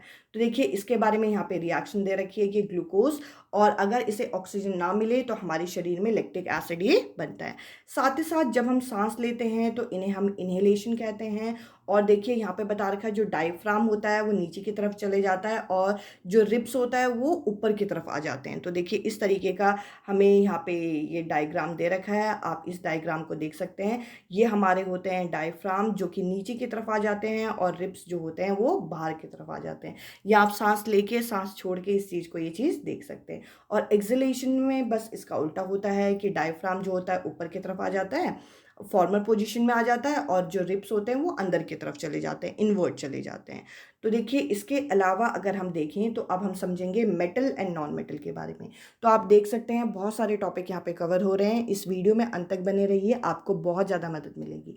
तो देखिए आपका यहाँ पे बता रखा है जो मटेरियल होते हैं हमारे आसपास के, उसको हम यहाँ पे मेटल और नॉन मेटल में विभाजित करते हैं, और कह रहे हैं कि हम मेटल और नॉन मेटल को उनके कुछ फिजिकल और केमिकल प्रॉपर्टी से यहाँ पे उन्हें हम डिस्टिंग्विश कर सकते हैं। फिजिकल प्रॉपर्टी वो जो हम देख के बता सकें, और केमिकल प्रॉपर्टी वो जो कि आप केमिकल रिएक्शन की मदद से बता सकते हैं। और फिजिकल चेंज अगर आपकी परीक्षा में पूछा जाएगा, फिजिकल चेंज ऐसे चेंज होते हैं जो कि हम रिवर्स कर सकते हैं, जिनको हम बदल सकते हैं। और केमिकल चेंज वो होते हैं जिनसे कोई नई चीज़ बन जाती है जिसको हम बदल नहीं सकते। तो फिजिकल चेंज और केमिकल चेंज से भी कई बार क्वेश्चन पूछे गए हैं। इसके अलावा अगर हम आगे बढ़ें तो देखिए मेटल की कुछ प्रॉपर्टी यहाँ पे बता रखी है। मेटल जो होते हैं इनका शाइनिंग सरफेस होता है, और अगर ये प्योर स्टेट में हो इसलिए हम इन्हें मेटालिक लेस्चर बोलते हैं, यानी कि इनमें शाइन होता है। इसके अलावा यहाँ पे बता रखा है मेटल्स जो होते हैं वो जनरली कैसे होते हैं, हार्ड होते हैं। और यहाँ पे बता रखा है कि बहुत सारे ऐसे मेटल से मेटल टू मेटल है जिनमें आपकी हार्डनेस बदलती रहती है। कोई मेटल थोड़ा ज़्यादा हार्ड, कोई मेटल थोड़ा कम हार्ड। इसके अलावा अगर हम आगे बढ़ें तो यहाँ पे बता रखा है जो मेटल होते हैं वो आपके क्या होते हैं, वो आपके मेलिएबल होते हैं, यानी कि इनको हम शीट में बदल सकते हैं। जैसे कि आप घर में फॉइल पेपर यूज़ करते हो, एल्यूमिनियम फॉइल, वो आपकी शीट की फॉर्म में है। एल्यूमिनियम क्या है, एक मेटल है। इसके अलावा यहाँ पे बता रखा है कि मेटल को हम अलग अलग वायर में भी बदल सकते हैं। जैसे कि आपकी इलेक्ट्रिक वायर जो होती है वो मेटल की होती है, तो ये प्रॉपर्टी क्या कहलाती है, ये प्रॉपर्टी आपकी डक्टाइल कहलाती है। और यहाँ पे बता रखा है gold is highly ductile metal, यहाँ पे हमें बता रखा है। इसके अलावा अगर हम आगे बात करें तो यहाँ पे हमें मेटल की कुछ केमिकल प्रॉपर्टी बता रखी है कि यहाँ पे ये अलग अलग सब्सटेंस के साथ किस तरीके से रिएक्ट करता है। तो देखिए कॉपर अगर हम ऑक्सीजन के साथ कंबाइन करें तो यहाँ पे कॉपर ऑक्साइड बनाएगा, यानी कि जब मेटल को हम ऑक्सीजन के साथ कंबाइन करते हैं तो ये मेटल ऑक्साइड बनाते हैं। और एल्यूमिनियम को ऑक्सीजन के साथ रिएक्ट करके यहाँ पे क्या बना रहा है, एल्यूमिनियम ऑक्साइड। आपको ये भी पता होना चाहिए एल्यूमिनियम ऑक्साइड जो होता है ये एम्फोटेरिक नेचर का होता है। अब आप कहेंगे व्हाट इज एम्फोटेरिक, तो देखिए एल्यूमिनियम ऑक्साइड जो है, ये जो एल्यूमिनियम ऑक्साइड आपका बना, ये आपका एम्फोटेरिक ऑक्साइड है। कैसे, क्योंकि ये एसिड और बेस दोनों के साथ रिएक्ट कर सकता है। ये आपको एडिशनल अपने नोट्स में लिखना है कि एल्यूमिनियम ऑक्साइड जो है ये कैसा है, एम्फोटेरिक होता है, क्योंकि ये एसिड और बेस दोनों के साथ रिएक्ट कर सकता है। साथ ही साथ अगर हम आगे बढ़ें तो देखिए यहाँ पे हम लोगों को बता रखा है कि most metal oxide are insoluble in water. ज़्यादातर ये जो मेटल ऑक्साइड हमने देखे ये आपके इनसॉल्युबल होते हैं पानी में, but if metal oxide are soluble they are alkali. अगर ये जो मेटल ऑक्साइड होते हैं अगर ये पानी में सॉल्युबल होते हैं तो ये एल्कली हो जाते हैं, ये बेस की तरह काम करते हैं। तो यहाँ पर हमें ये चीज़ पता चली कि ये जो मेटल ऑक्साइड होते हैं इनका नेचर कैसा होता है, ये बेसिक नेचर के होते हैं, और इसकी रिएक्शन यहाँ पे हमें दे रखी है। तो ये इंपॉर्टेंट पॉइंट है जो मैं आपको बता रही हूँ। इसके अलावा यहाँ पे बता रखा है कि सोडियम और पोटेशियम जो होते हैं इतने ज़्यादा रिएक्टिव होते हैं ऑक्सीजन के साथ कि इन्हें हम केरोसिन बॉटल के अंदर डिप करके रखते हैं। अगर हम केरोसिन बॉटल के अंदर नहीं रखेंगे तो ये आग पकड़ लेते हैं। साथ ही साथ मैग्नीशियम, एल्यूमिनियम, जिंक और लेड जो होते हैं एक थिन लेयर बना देते हैं अपने ऊपर जब जब इन्हें ऑक्सीजन के सप्लाई में रखा जाता है। साथ ही साथ अगर हम आगे बढ़े तो देखिए यहाँ पे पानी के साथ रिएक्टिविटी बता रखी है। तो यहाँ पे बता रखा है कि मेटल क्या करते हैं, मेटल ऑक्साइड और हाइड्रोजन यहाँ पे प्रोड्यूस करते हैं जब ये पानी के साथ रिएक्शन दिखाते हैं। इसके अलावा अगर हम आगे बढ़ें तो यहाँ पे बता रखा है मैग्नीशियम के बारे में। मैग्नीशियम जो होता है वो ठंडे पानी के साथ रिएक्ट नहीं करता, यह आपका हॉट वाटर के साथ रिएक्ट करता है। और एल्यूमिनियम, जिंक और आयरन जो है वो पानी के साथ रिएक्ट नहीं करते, पर ये स्टीम के साथ रिएक्ट करते हैं। देखिए, ना ठंडे पानी के साथ रिएक्ट करते हैं ना गर्म पानी के साथ, ये स्टीम के साथ रिएक्ट करते हैं और इनकी रिएक्शन हमें यहाँ पे दे रखी है। अब हम आगे बढ़ते हैं, अब हम समझेंगे नॉन मेटल के बारे में। सबसे पहले तो हमें ये बता रखा है कि ये जो नॉन मेटल होते हैं इनकी क्या फिजिकल प्रॉपर्टीज होती हैं। तो देखिए यहाँ पे बता रखा है ये जो नॉन मेटल होते हैं ये आपके 3 अलग अलग स्टेट में पाए जाते हैं।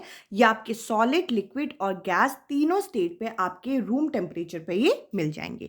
इसके अलावा अगर हम आगे बढ़ें तो देखिए यहाँ पे हम लोगों को किसके बारे में बता रखा है, आयोडीन के बारे में बता रखा है। तो देखिए आयोडीन जो है एक नॉन मेटल है जो कि लश्यर होता है और इसकी एक खास बात है, अगर कहीं पर हम लोगों को चोट वगैरह लग जाए तो वहाँ पे आयोडीन लगा के भी हम लोग जो खून के बहाव को रोक सकते हैं। तो इस तरीके से आपके पेपर में ये क्वेश्चन पूछा जा सकता है। इसके अलावा यहाँ पे बता रखा है कि कार्बन भी एक नॉन मेटल है जो कि अलग अलग फॉर्म में हमारा पाया जाता है, जैसे कि डायमंड की फॉर्म में पाया जाता है, ग्रेफाइट की फॉर्म में पाया जाता है। तो हमें ये पता होना चाहिए। यहाँ पे देखिए यहाँ पे बता रखा है कि डायमंड जो होता है वो काफ़ी हार्ड होता है और जो ग्रेफाइट होता है वो इलेक्ट्रिसिटी को कंडक्ट करता है। अब ग्रेफाइट होता क्या है, तो देखिए आपने पेंसिल की निब देखी होगी। जो पेंसिल की निब होती है वो किससे बनी होती है, वो ग्रेफाइट से बनी होती है। साथ ही साथ हमें मेटल और नॉन मेटल के बीच में यहाँ पे अंतर भी पता होने चाहिए। तो चलिए जरा इनको एक बार देख लेते हैं। यहाँ पे बता रखा है जो अगर हम मेटल को देखें तो ये ज़्यादातर आपके हार्ड होते हैं और लस्टर होते हैं, मतलब शाइन करते हैं। इस चीज़ को आपको अच्छे से पता होना चाहिए। इसके अलावा यहाँ पे नॉन मेटल के बारे में बता रखा है। नॉन मेटल ज़्यादातर आपके कैसे होते हैं, सॉफ्ट होते हैं और इनमें कोई शाइन नहीं होता, यानी कि ये लस्टर नहीं होते। इसके अलावा अगले पॉइंट की अगर हम बात करें तो देखिए अभी मैंने आपको मेलिएबल और डक्टाइल के बारे में बताया था, यानी कि जिसको हम यहाँ पे किस में बदल सकें, जिसको हम शीट में बदल सकें और जिसको हम वायर में बदल सकें। तो देखिए यहाँ पर आपका बता रखा है कि जो मेटल होते हैं वो आपके मेलिएबल भी होते हैं, डक्टाइल भी होते हैं, जबकि जो नॉन मेटल होते हैं ना मेलिएबल होते हैं ना डक्टाइल होते हैं। तो देखिए इनकी प्रॉपर्टी से संबंधित हमारे पेपर में क्वेश्चन पूछे गए हैं, जो इस टॉपिक के बाद मैं आप लोगों के साथ डिस्कस करने वाली हूँ। अब चलिए आगे बढ़ें।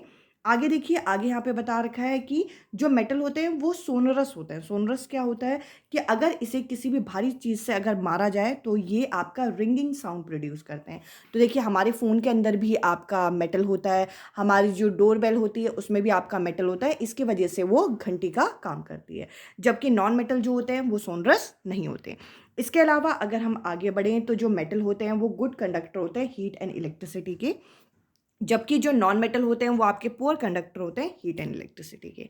इसके अलावा यहाँ पे हमें बता रखा है मेटल के बारे में कि these react with oxygen to produce metal oxide which are basic in nature. ये इंपॉर्टेंट पॉइंट है, यहाँ पे बता रखा है जो मेटल होते हैं वो आपके किसके साथ रिएक्ट करते हैं, ऑक्सीजन के साथ रिएक्ट करते हैं और मेटल और ऑक्सीजन मिलके क्या बनाते हैं, मेटल ऑक्साइड बनाते हैं, जो कि कैसे नेचर के होते हैं। इनका नेचर अगर आपसे पूछा जाए तो ये बेसिक नेचर के होते हैं। इसके अलावा यहाँ पे हमें बता रखा है कि अगर हम नॉन मेटल की बात करें, ये जो नॉन मेटल है वो आपका अगर ऑक्सीजन के साथ रिएक्ट करेंगे तो क्या बनाएंगे, नॉन मेटालिक ऑक्साइड ये बनाते हैं, जो कि कैसे नेचर का होता है, जो कि एसिडिक नेचर का होता है। आपसे इनके नेचर से संबंधित क्वेश्चन पूछा जा सकता है। अब देखिए यहाँ पे हमें बता रखा है, इंपॉर्टेंट है ये, रिएक्शन विथ एसिड। अगर हम मेटल को, जैसे कि मैंने यहाँ पे ले लिया जिंक का एक मेटल ले लिया और अगर मैंने एसिड ले लिया HCl, तो आपका ये जो मेटल सॉल्ट बनेगा वो बनेगा ZnCl2 और यहाँ पर H2। अब देखिए ये जो हाइड्रोजन गैस लिबरेट होती है इसके लिए एक टेस्ट किया जाता है जिसे पॉप साउंड टेस्ट कहते हैं, यानी कि अगर इसके सामने आप जलती हुई कैंडल को लेके जाओगे तो ये आपका पटाखे की तरह आवाज़ देता है। ये क्वेश्चन हमारे प्रीवियस ईयर में पूछा गया है कि कौन सा ऐसा एलिमेंट है जो कि पॉप साउंड प्रोड्यूस करता है, तो आपका आंसर होगा हाइड्रोजन। तो देखिए यहाँ पे हम लोगों को एक और इम्पॉर्टेंट पॉइंट बता रखा है, ये जो हाइड्रोजन होता है वो आपका नाइट्रिक एसिड के केस में, देखिए हर केस में तो ये आपका इवॉल्व होता है, यानी कि कोई से भी आप एसिड को अगर यहाँ पे डालोगे तो आपका यहाँ पे हाइड्रोजन गैस निकलेगी। पर अगर आप एसिड की जगह ये जो HNO3 है यानी कि नाइट्रिक एसिड है, इसको अगर आप लेते हो तो यहाँ पे आपका हाइड्रोजन गैस नहीं निकलती। क्यों? क्योंकि ये स्ट्रॉन्ग ऑक्सीडाइजिंग एजेंट होता है। तो बस आपको इतना यहाँ पे पता होना चाहिए। इसके अलावा अगर हम आगे बढ़ें तो देखिए यहाँ पे हमें बता रखा है कि कॉपर आपका क्या है, ये आपका एसिड के साथ रिएक्ट नहीं करता, ना आपका यहाँ पे सल्फ्यूरिक एसिड के साथ, ना आपका हाइड्रोक्लोरिक एसिड के साथ। क्यों? क्योंकि इसकी रिएक्टिविटी कम होती है। इसके अलावा हम लोगों को यहाँ पे एक्वा रीजिया के बारे में बता रखा है, इंपॉर्टेंट है। आपको पता है कि हमारे जो ज्वेलरी है, जो हमारे ऑर्नामेंट होते हैं, वो गोल्ड और प्लैटिनम के बनाए जाते हैं। अब इसका कारण क्या होता है कि गोल्ड और प्लैटिनम जो है ये किसी के साथ जल्दी से रिएक्ट नहीं करते, पर एक आपका फ्रेशली प्रिपेयर एक सब्सटेंस होता है जिसको हम एक्वा रीजिया के नाम से जानते हैं। ये होता क्या है, अगर हम HCl और जो हमारा नाइट्रिक एसिड होता है इसको 3:1 के रेशियो में अगर हम डालें तो ये एक्वा रीजिया हमारे सामने तैयार करता है, जो कि आपका एक ऐसा लिक्विड होता है जो गोल्ड और प्लैटिनम को भी उसमें डिसॉल्व कर सकता है। इसके अलावा अगर हम आगे बढ़ें तो देखिए रिएक्शन बता रखी है बेस के साथ। तो हम लोगों को यहाँ पे बता रखा है कि मेटल जो होते हैं आपका बेस के साथ रिएक्ट करके आपका हाइड्रोजन गैस रिलीज करते हैं, और यहाँ पे जो रिएक्शन है बेसिस की वो काफ़ी कॉम्प्लेक्स होती है। इसके बारे में हमें ये बता रखा है। अब देखिए हम लोग यहाँ पे इलेक्ट्रिसिटी के बारे में देखेंगे, इसका इंट्रोडक्शन देखेंगे। तो हमें यहाँ पे सर्किट के बारे में बता रखा है कि सर्किट किस तरीके से आपके बनते हैं। तो देखिए मैंने कोशिश की है कि काफ़ी कम टाइम में आपका ज़्यादा से ज़्यादा कंटेंट मैं आपका यहाँ पे कवर कर सकूं। जैसे कि आपको पता है कि सिलेबस तो बहुत सारा वाइड है, बट आपको अच्छे तरीके से प्रिपेयर करना है तो आप वो चीज़ें आप अच्छे से तैयार करके जाइए जो कन्फर्म आपके पेपर में पूछा जाएगा।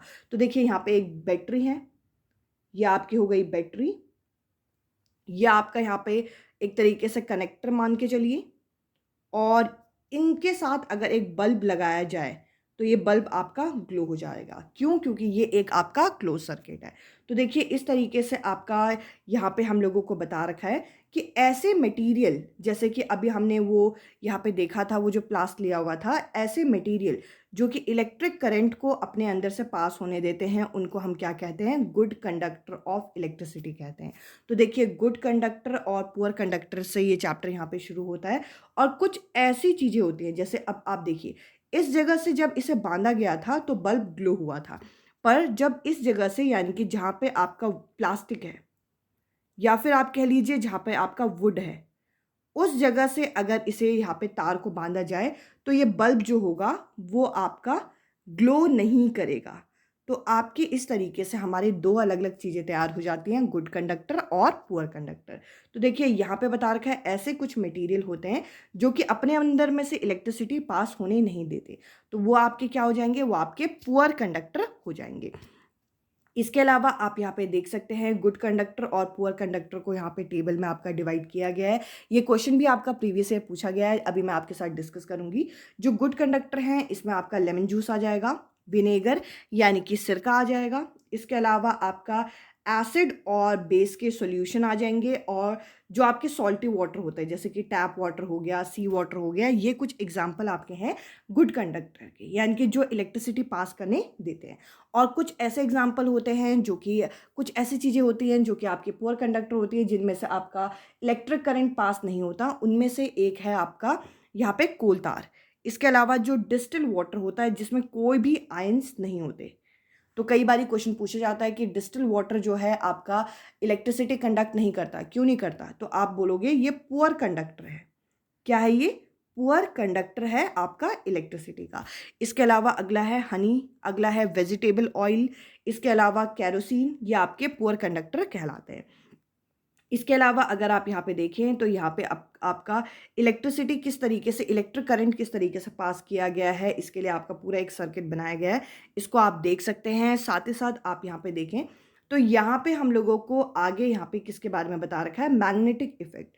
तो देखिए अगर हम एक सर्किट के साथ बीच में यहाँ पे मैग्नेट को इस तरीके से लगा दें तो मैग्नेट की जो निडल होती है वो भी घूमने लग जाती है। इस तरीके की एक एक्टिविटी आपकी क्लास 8th की जो आपकी NCERT है उसके अंदर यहाँ पे हमें करके दिखा रखा है। अब देखिए अगर हम आगे बढ़ते हैं तो हम लोगों को यहाँ पे इलेक्ट्रोप्लेटिंग के बारे में बता रखा है। जो सोने का पानी चढ़ाना, आपने देखा होगा कि हम लोगों को आर्टिफिशियल गोल्ड मिल जाते हैं मार्केट में जो कि काफ़ी सस्ते होते हैं हमारे एक्चुअल गोल्ड से। तो ये बनते कैसे हैं?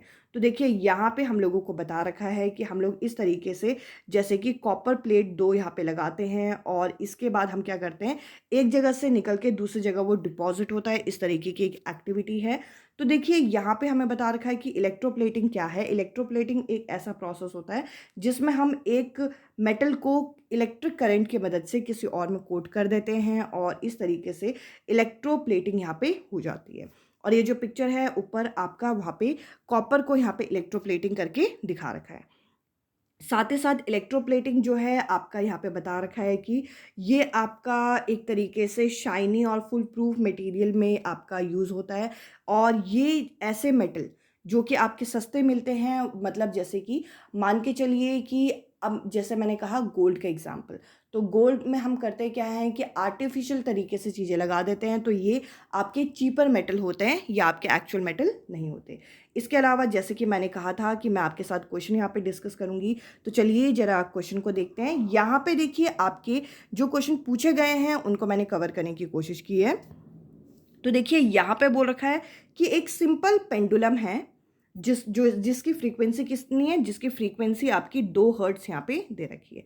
ठीक है जी। अब कह रहे हैं इसके नंबर ऑफ ऑसिलेशन आपको निकालना है।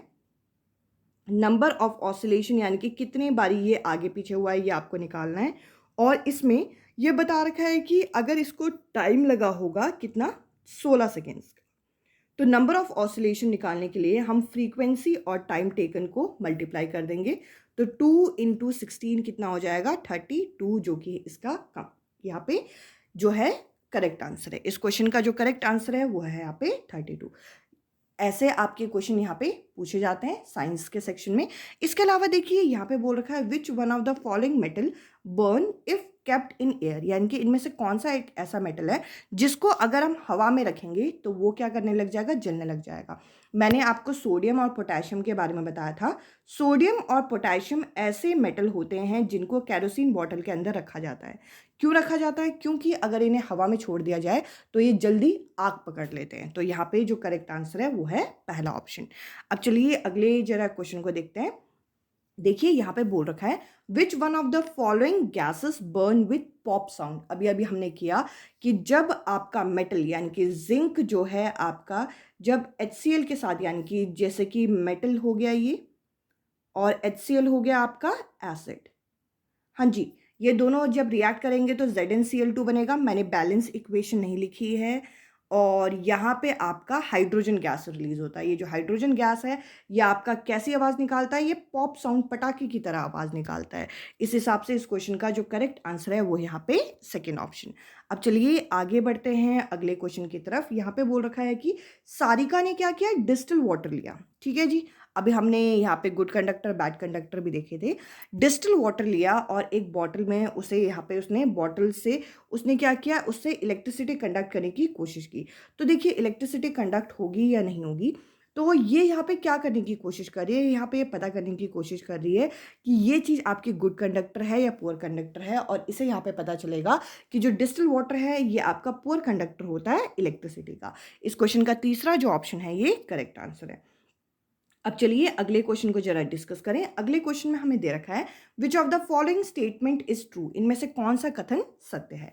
तो देखिए ऑल मेटल आर सॉलिड, ऐसा नहीं है। इसके अलावा ऑल मेटल आर हार्ड, ऐसा कई बारी कुछ ऐसे सॉफ्ट मेटल होते हैं जो कि चाकू से कट जाते हैं। सोडियम और पोटेशियम आपका इनका एग्जाम्पल हो जाएगा, तो ये ऑप्शन भी यहाँ पे नहीं हो सकता। इसके अलावा यहाँ पे है कि ऑल मेटल आर गैस और नॉन मेटल आर गैसेस। तो देखिए अभी मैंने आपको एक पॉइंट क्लियर किया था, सारे नॉन मेटल जो होते हैं वो गैसेस नहीं होते, सॉलिड लिक्विड गैस तीनों में ये पाया जाता है। और इसके अलावा अगर हम देखें तो जो नॉन मेटल है वो नॉन डक्टाइल होते हैं। तो देखिए इसमें से लास्ट वाला कथन सही है, इसके अलावा बाकी जो हैं यहाँ पे गलत हैं। अब चलिए आगे बढ़ें अगले क्वेश्चन की तरफ। अब देखिए यहाँ पे बोल रखा है कि एक मेटल है X जो कि Y को उसके सॉल्ट से डिस्प्लेस कर पा रहा है, पर वो Z को उसके सॉल्ट से डिस्प्लेस नहीं कर पा रहा। तो यहाँ पे पूछा गया है कि सबसे ज़्यादा रिएक्टिव कौन होगा। तो देखिए सबसे कम रिएक्टिव तो Y है, Y डिस्प्लेस हो जा रहा है। अब ये बोल रहे हैं कि X Y को हटा पा रहा है, पर X जो है वो Z को नहीं हटा पा रहा। तो सबसे कम रिएक्टिव हो गया आपका Y, उसके बाद हो गया आपका क्या, X और उसके बाद हो गया आपका Z, यानी कि सबसे ज़्यादा रिएक्टिव कौन सा होगा? Z होगा। इस क्वेश्चन का तीसरा जो ऑप्शन है ये करेक्ट आंसर है। अब चलिए अगले क्वेश्चन को जरा डिस्कस करें। काफ़ी अच्छा खासा क्वेश्चन है और जैसे कि मैंने कहा कि यहाँ पे हम लोगों की परीक्षा में कुछ ही क्वेश्चन ऐसे होंगे जो कि आपका न्यूमेरिकल से संबंधित होंगे, तो इन क्वेश्चंस को हम लोगों को यहाँ पे अच्छी तरीके से करना है। तो देखिए मारिया जो है वो साइकिल चला के अपने फ्रेंड के वहाँ जा रही है और वो क्या कर रही है, जाते हुए उसकी स्पीड जो थी वो 12 किलोमीटर पर हार है और आते हुए उसकी स्पीड कितनी है? 8 किलोमीटर पर हार। तो उसकी एवरेज स्पीड यहाँ पे पूछी गई है। अगर मैं आपसे पूछूं कि कुल दूरी क्या है, टोटल डिस्टेंस क्या है उसकी जर्नी का, तो जाते हुए भी वो 5 किलोमीटर जा रही है और आते हुए भी वो 5 किलोमीटर आ रही है, तो 10 किलोमीटर हो जाएगा। ये तो आप लोगों को क्लियर है। इसके अलावा जाते हुए कितना टाइम लगा और आते हुए कितना टाइम लगा, ये चीज़ हम निकाल लेंगे तो हमारा ये क्वेश्चन सॉल्व हो जाएगा। तो देखिए स्पीड का फॉर्मूला होता है डिस्टेंस अपॉन टाइम, ये तो आप मानते हैं। तो 2 बारी मैं ये फॉर्मूला लगा रही हूँ। अब 2 बारी क्यों लगा रही हूँ ये जरा देख लीजिएगा। स्पीड जो है पहली बारी में कितना है? 12 किलोमीटर। जी ठीक है। और अगर मैं डिस्टेंस पूछूं तो डिस्टेंस तो 5 ही रहेगा, जाते हुए भी 5 आते हुए भी 5। इसको हमने ले लिया T1। T1 मतलब जाते हुए जो उसकी जो आपको टाइम लगा। इसके बाद जो दूसरा मैंने केस लिया है ये आते हुए का लिया है। आते हुए उसकी स्पीड कितनी थी? 8 किलोमीटर पर हार। ठीक है जी। और डिस्टेंस कितना था? डिस्टेंस तो वही था 5 और इसको मैंने ले लिया T2।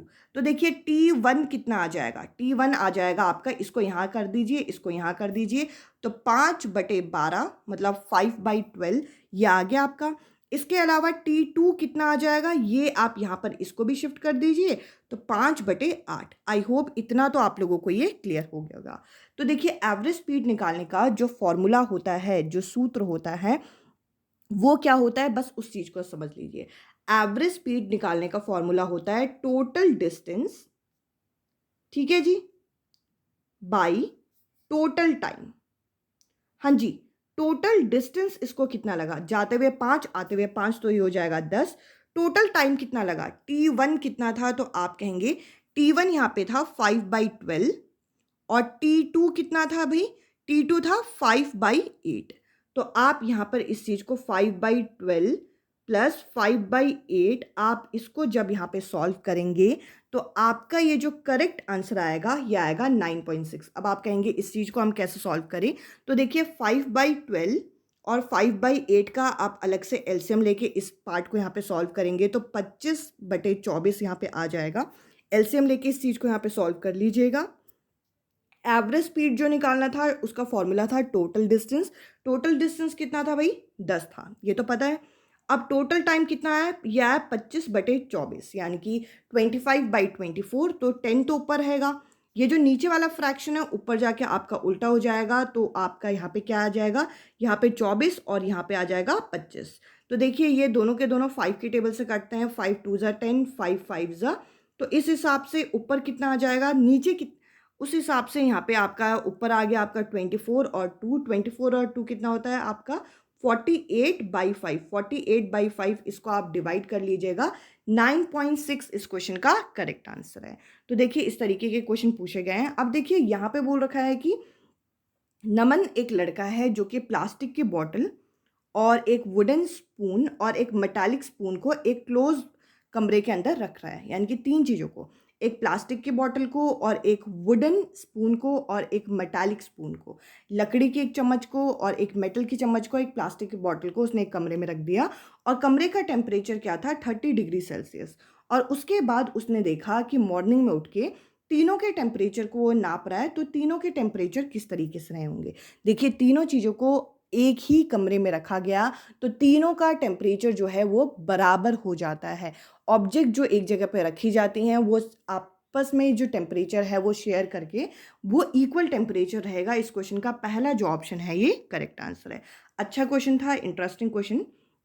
अब देखिए यहाँ पे बोल रखा है कि एक ऐसा नॉन मेटल जो कि आपका पर्पल कलर का होता है और कई बारी कभी कभार हमें चोट वगैरह लग जाए तो एंटीसेप्टिक का काम करता है, तो वो कौन सा नॉन मेटल है? वो है आपका आयोडीन।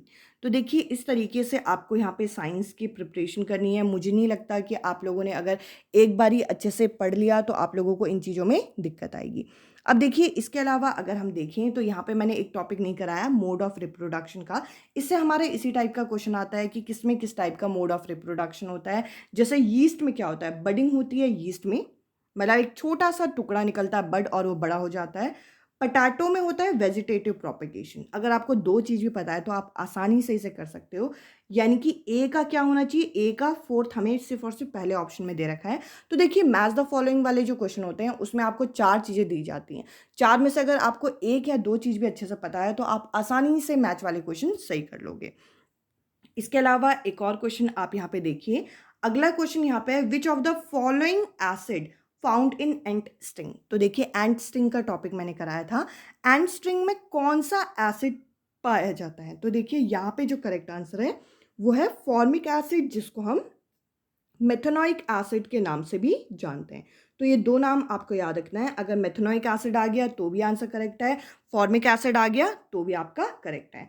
अब चलिए एक जरा क्वेश्चन हम हल करें। यहाँ पे बोल रखा है कि अगर एक फ्यूल है जो कि हम 3.7 kg जो है उसको बर्न कर रहे हैं और उसके लिए इतनी एनर्जी जो है वो लग रही है, तो हमें यहाँ पे बताना है कि इसकी जो कैलोरीफिक वैल्यू होगी वो कितनी होगी। तो देखिए एक फ्यूल को जलाने के लिए जो उसकी कैलोरीफिक वैल्यू निकालते हैं वो कैसे निकालते हैं। सबसे पहले तो इसकी एनर्जी को, इसकी एनर्जी कितनी है, तो भाई इसकी एनर्जी है 1.665 इंटू 10⁸। इसको हम इसके अमाउंट से हम भाग कर देंगे। इसके अमाउंट से हम भाग करेंगे तो देखिए डेसिमल हटेगा तो नीचे आ जाएगा आपका 1000, डेसिमल हटेगा तो ऊपर आ जाएगा आपका 10। तो देखिए यहाँ पर आप यहाँ पे इन चीज़ों को यहाँ पे कट कर सकते हैं। तो ये 3 0 से 1 0 यहाँ से कटा और 2 0 यहाँ से, तो ये आ गया आपका 10.6 और यहाँ पे आपका आ जाएगा 0.45। और इस तरीके से यहाँ पे पहले तो आप क्या करेंगे 1665 को आप 76 से यहाँ पे भाग कर लीजिए और 10⁶ इस तरीके से यहाँ पे रख लीजिए। अगर आप ये डिवाइड करते हैं तो आपका जो आंसर आएगा वो आपका लगभग इतना समथिंग आएगा। तो देखिए यहाँ पे जो आपके ऑप्शन है वो आप कहेंगे कि इस फॉर्म में है ही नहीं। आपको ये क्या करना है, इसको किलो जूल में बदलना है। इसको किलो जूल में बदलने के लिए आप पहले तो एक डेसिमल यहाँ पे शिफ्ट कर दीजिए। तो ये आ जाएगा आपका 4.5 इंटू 10⁷, और इसको अगर आप किलो जूल में बदलेंगे तो इसे हम क्या करते हैं, इस वाली वैल्यू को हम 10⁻³ से इसे मल्टीप्लाई कर देंगे किलो जूल में बदलने के लिए। तो यहाँ पे जो करेक्ट आंसर आएगा वो आएगा आपका पहला ऑप्शन। अब चलिए आगे बढ़ते हैं। अब हम समझने वाले हैं ब्लड और हमारे ह्यूमन हार्ट के बारे में। तो देखिए ये टॉपिक भी एक इम्पॉर्टेंट टॉपिक हो जाता है। ब्लड जो है एक फ्लूइड कनेक्टिव टिश्यू है, सबसे पहले तो हम लोगों को ये पता होना चाहिए। और ब्लड के मेनली हमारे दो अलग अलग कंपोनेंट होते हैं। एक होता है हमारा सॉलिड कंपोनेंट और एक होता है हमारा लिक्विड कंपोनेंट। अब देखिए ये जो सॉलिड कंपोनेंट होता है इसको यहाँ पे तीन अलग अलग भागों में बांटा गया है। जैसे कि आपका आरबीसी, जिसे हम रेड ब्लड सेल कहते हैं, जो कि ऑक्सीजन को कैरी करता है, जो कि कार्बन डाइऑक्साइड को कैरी करता है, मतलब गैसेस को कैरी करता है। और इसके पास हीमोग्लोबिन होता है HB, जिसको हम बोलते हैं, जिसकी वजह से हमारा खून जो है वो लाल कलर का दिखाई पड़ता है। इसके अलावा अगला होता है ब्लड प्लेटिलेट, जो कि अगर कभी कभार हमें चोट वोट लग जाए तो ब्लड को क्लोट करने का, खून को बहाव को रोकने का ये काम करता है। इसके अलावा अगला होता है आपका WBC। WBC जो है एक तरीके से डिफेंस मैकेनिज्म रखता है, यानी कि हमारे शरीर में अगर कोई मान लीजिए जर्म्स वगैरह एंटर कर जाएं तो यहाँ पे WBC जो होता है इससे लड़ने का काम करता है। इसके अलावा अगर हम देखें तो यहाँ पे हम लोगों को लिक्विड कंपोनेंट के बारे में बता रखा है प्लाज्मा, जो कि एक येलो कलर का लिक्विड होता है जिसमें 90% पानी और 10% ऑर्गेनिक सब्सटेंस जैसे कि प्लाज्मा, प्रोटीन, ये सारी चीज़ें यहाँ पे देखने को मिलती हैं। इसके अलावा अगर हम यहाँ पे आगे बढ़ें तो देखिए हमारे ब्लड वेसल्स के बारे में बता रखा है। जो हमारी ब्लड वेसल्स होती हैं वो दो अलग अलग तरीके की होती हैं। एक होते हैं हमारे आर्टरीज और एक होते हैं हमारे वेन्स। इससे संबंधित हमारे प्रीवियस ईयर में क्वेश्चन पूछा गया है। तो देखिए आर्टरीज के बारे में हम अगर देखें तो आर्टरीज जो होती है वो ऑक्सीजनेटेड ब्लड, यानी कि एक ऐसा खून जिसमें ऑक्सीजन की मात्रा ज़्यादा होती है, वो आपका कैरी करता है हमारे शरीर के अंदर। कहाँ से? From heart to body part, यानी कि ये कहाँ से कहाँ खून लेके जाता है, ये हमारे दिल से बॉडी पार्ट तक खून लेके जाता है, बस पल्मोनरी आर्टरी को छोड़ के। अब देखिए सारी की सारी जो आर्टरी होती हैं वो आपका प्योर ब्लड, ये देखिए ऑक्सीजनेटेड ब्लड को हम प्योर ब्लड के नाम से जानते हैं, ये प्योर ब्लड कैरी करती है। सिर्फ और सिर्फ एक ही आर्टरी ऐसी है जो कि है पल्मोनरी आर्टरी, जो कि आपका डीऑक्सीजनेटेड, यानी कि जिसमें ऑक्सीजन की मात्रा के साथ बाकी चीज़ें भी हमारी हो, कार्बन डाइऑक्साइड वगैरह, वो वाला ब्लड कैरी करती है। तो कंफ्यूज नहीं होना, क्या है पॉइंट कि आर्टरीज जो होती है वो ऑक्सीजनेटेड ब्लड कैरी करती है, सिर्फ आपका पल्मोनरी आर्टरी को छोड़कर। और ये कहाँ से कहाँ खून को लेके जाती है, ये हमारे हार्ट से बॉडी के पार्ट में खून को लेके जाती है। इसके अलावा अगर हम अगले पॉइंट की बात करें तो यहाँ पे वेन्स के बारे में बता रखा है। वेन्स जो होते हैं वो आपका डीऑक्सीजनेटेड ब्लड को कैरी करते हैं हमारे बॉडी पार्ट से हार्ट की तरफ, मतलब दिल की तरफ, एक्सेप्ट पल्मोनरी वेन्स। तो देखिए पल्मोनरी आर्टरी भी एक्सेप्शन है और पल्मोनरी वेन्स भी एक्सेप्शन है। इसके अलावा यहाँ पे बता रखा है कि इसे हम डिस्ट्रीब्यूटिंग वेसल के नाम से जानते हैं। क्यों? क्योंकि ये हार्ट से बॉडी तक लेके जा रही है, तो बॉडी में डिस्ट्रीब्यूट कर रही है, तो इसे डिस्ट्रीब्यूटिंग वेसल बोलते हैं। और ये पूरे शरीर से कलेक्ट करके हार्ट में लेके आती है, इसीलिए हम इसे कलेक्टिंग वेसल बोलते हैं। ये काफ़ी थिक होती है और इलास्टिक होती है, ये थिन होती है और लेस इलास्टिक होती है, और ये डीप सेटेड होती है, यानी कि अंदर गहरी अंदर होती है, और ये सुपरफिशियल होती है, थोड़ी उभरी होती है आर्टरीज के कंपैरिजन में। इसके अलावा हम लोगों को यहाँ पे बता रखा है कि प्लांट में ट्रांसपोर्टेशन कैसा होता है। तो प्लांट में ट्रांसपोर्टेशन के दो मेन जरिए हैं, एक होता है जाइलम के तरीके से, एक होता है फॉइलम की मदद से। जाइलम क्या करता है हमारा, ये वाटर और मिनरल को कैरी करता है रूट से अलग पार्ट की तरफ, और फॉइलम क्या करता है, ये हमारा फोटोसिंथेसिस के समय में जो खाना बना होता है उसको लीफ से दूसरे पार्ट में ले जाने का काम करता है। और जाइलम में कोई भी एनर्जी यूज़ नहीं होती, और फॉइलम में जो एनर्जी यूज़ होती है जिसे हम एटीपी के नाम से जानते हैं। इसके अलावा हमें ट्रांसपीरेशन के बारे में भी बता रखा है, जैसे कि हमारे शरीर से जब पानी निकलता है तो हम उसे इवेपोरेशन बोलते हैं। ऐसे ही अगर प्लांट के एरियल पार्ट, प्लांट का एरियल पार्ट क्या होता है, ग्रीन पार्ट, अगर प्लांट के ग्रीन पार्ट, अब देखिए ग्रीन पार्ट आप कहेंगे जैसे पत्ते हो गए, स्टेम हो गई, ये सारी ग्रीन पार्ट होते हैं, इनको एरियल पार्ट बोलते हैं। अगर एरियल पार्ट में से अगर पानी लॉस होता है तो इसे ट्रांसपीरेशन बोला जाता है। अब देखिए ह्यूमन हार्ट किस तरीके से काम करता है, एक बार ये समझ लीजिए। सबसे पहले होता क्या है कि सबसे पहला प्रोसेस क्या है, यहाँ से हम जरा शुरू कर रहे हैं। तो देखिए नीचे से मैं शुरू कर रही हूँ हमारे बॉडी ऑर्गन से। बॉडी ऑर्गन से सबसे पहले हमारा जो डीऑक्सीजनेटेड ब्लड होता है, बॉडी ऑर्गन से एक एक स्टेप जरा ध्यान से सुनिएगा। बॉडी ऑर्गन से जो डीऑक्सीजनेटेड ब्लड होता है उसको लेके जाया जाता है सबसे पहले कहाँ पे, राइट एट्रियम के पास। ठीक है जी, सबसे पहले जो ब्लड जाता है हमारे हार्ट में, कौन से चैम्बर के अंदर, हमारे हार्ट के टोटल 4 अलग अलग चैम्बर होते हैं, जिसमें से सबसे पहले खून कहाँ जाता है, राइट एट्रियम की तरफ। अब राइट एट्रियम उस खून को नीचे की तरफ भेजता है, और ये खून अभी कैसा है, ये खून अभी डीऑक्सीजनेटेड ब्लड है, यानी कि इम्प्योर ब्लड है, इसको प्योर करना है। इसके बाद ये खून आपका राइट एट्रियम से कहाँ गया, नीचे की तरफ गया आपका राइट वेंट्रिकल के पास। ठीक है जी, इतना आपको क्लियर हो गया। सबसे पहले ये हमारी बॉडी ऑर्गन से शुरू हुआ, बॉडी ऑर्गन से सबसे पहले कहाँ लेके गए, राइट एट्रियम में लेके गए।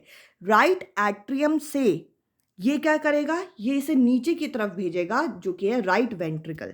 तो देखिए राइट वेंट्रिकल इस पूरे खून को कहाँ भेज देता है, इसे हमारे लंग्स के पास भेज देता है। इस चीज़ को आपको अच्छे से पता होना चाहिए। हमारे खून को कहाँ भेजा गया, हमारे खून को यहाँ पे लंग्स की तरफ भेजा गया, ये इंपॉर्टेंट है। और लंग्स की तरफ कौन लेके जाता है, पल्मोनरी आर्टरी। अभी मैंने आपको कहा था कि एक ही आर्टरी है जो डीऑक्सीजनेटेड ब्लड लेके जाती है, तो वो है पल्मोनरी आर्टरी। देखिए यहाँ पे आपको क्लियर हो गया होगा। अब ये लंग्स क्या करेगा, ये जो लंग्स है ये आपका हाफ पार्ट है, ये जो मैंने अभी ये जो रेड कलर से मैंने मार्क किया, ये आपका क्या करेगा, लंग्स क्या करेगा, इस खून को प्योर करेगा, और उसके बाद ये आपका लेफ्ट साइड, लेफ्ट एट्रियम में इस खून को भेजेगा। किसकी मदद से, पल्मोनरी वेन्स। तो देखिए वेन्स के बारे में जब मैंने बताया था कि सारे वेन्स आपका डीऑक्सीजनेटेड ब्लड कैरी करते हैं, मतलब इम्प्योर ब्लड, पर इकलौता पल्मोनरी वेन्स है जो कि ऑक्सीजनेटेड ब्लड कैरी करता है। कहाँ से कहाँ करता है ये क्लियर हो गया होगा। अब ये खून आया आपका लेफ्ट एट्रियम में, लेफ्ट एट्रियम से इस खून को नीचे भेजा जाएगा लेफ्ट वेंट्रिकल के पास। अब ये जो लेफ्ट वेंट्रिकल है, इस पूरे खून को हमारी बॉडी में आयोट्रा की मदद से इसे रिलीज कर दिया जाएगा। अब देखिए यहाँ पर आपको कुछ चीज़ें आपको क्लियर होनी चाहिए। पल्मोनरी आर्टरी किस तरीके का ब्लड लेके जाती है, पल्मोनरी वेन्स किस तरीके का ब्लड लेके जाती है। इसके अलावा आप यहाँ पे देख रहे होंगे कलर का फ़र्क। इस साइड वाली जितनी भी वायर हैं या आप ट्यूब कह लीजिए, ये आपके ब्लू कलर से रंगी हुई है। इस साइड की जो है वो लाल कलर से। क्यों? क्योंकि आपका ये जो आपका राइट साइड होता है हमारे हार्ट का, यहाँ पर इम्प्योर ब्लड फ्लो करता है और लेफ्ट साइड में आपका प्योर ब्लड फ्लो करता है। तो इस तरीके से हमारा ह्यूमन हार्ट वर्क करता है। और आप ये जो हमारी ह्यूमन हार्ट के सर्कुलेशन को डबल सर्कुलेशन बोला जाता है। अब क्यों बोला जाता है? क्योंकि हमारे हार्ट में जो खून है वो 2 बार आपका सर्कुलेट होता है और इस वजह से इसे डबल सर्कुलेशन बोला जाता है। एक बार पूरा इस साइड और एक बार पूरा इस साइड। आई होप ये चीज़ आपको क्लियर हो गई होगी। अब चलते हैं आगे की तरफ। अब मैं आपके साथ कुछ ग्लैंड और उनसे जो हार्मोन रिलीज होते हैं वो मैं आपके साथ डिस्कस करूंगी। ये भी हमारी सीटेट की परीक्षा में प्रीवियस ईयर पूछा गया है। तो देखिए, सबसे पहले है आपका पिट्यूटरी ग्लैंड। पिट्यूटरी ग्लैंड जो होता है ये हमारा ग्रोथ हार्मोन को रिलीज करता है। और जैसा कि इसका नाम है, ये हमारे शरीर में हमारी ग्रोथ और यहाँ पे एंडोक्राइन फंक्शन यानी कि बाकी जो ग्लैंड होते हैं उनके फंक्शन को कंट्रोल करने का काम करता है। इसके बाद थायराइड एक ग्लैंड है जो कि थायरॉक्सिन हार्मोन को ये रिलीज करता है, जो कि हमारे शरीर के मेटाबॉलिज्म को कंट्रोल करता है और साथ ही साथ जो हमारा एक बैलेंस ग्रोथ हो इस चीज़ का ये ख्याल रखता है।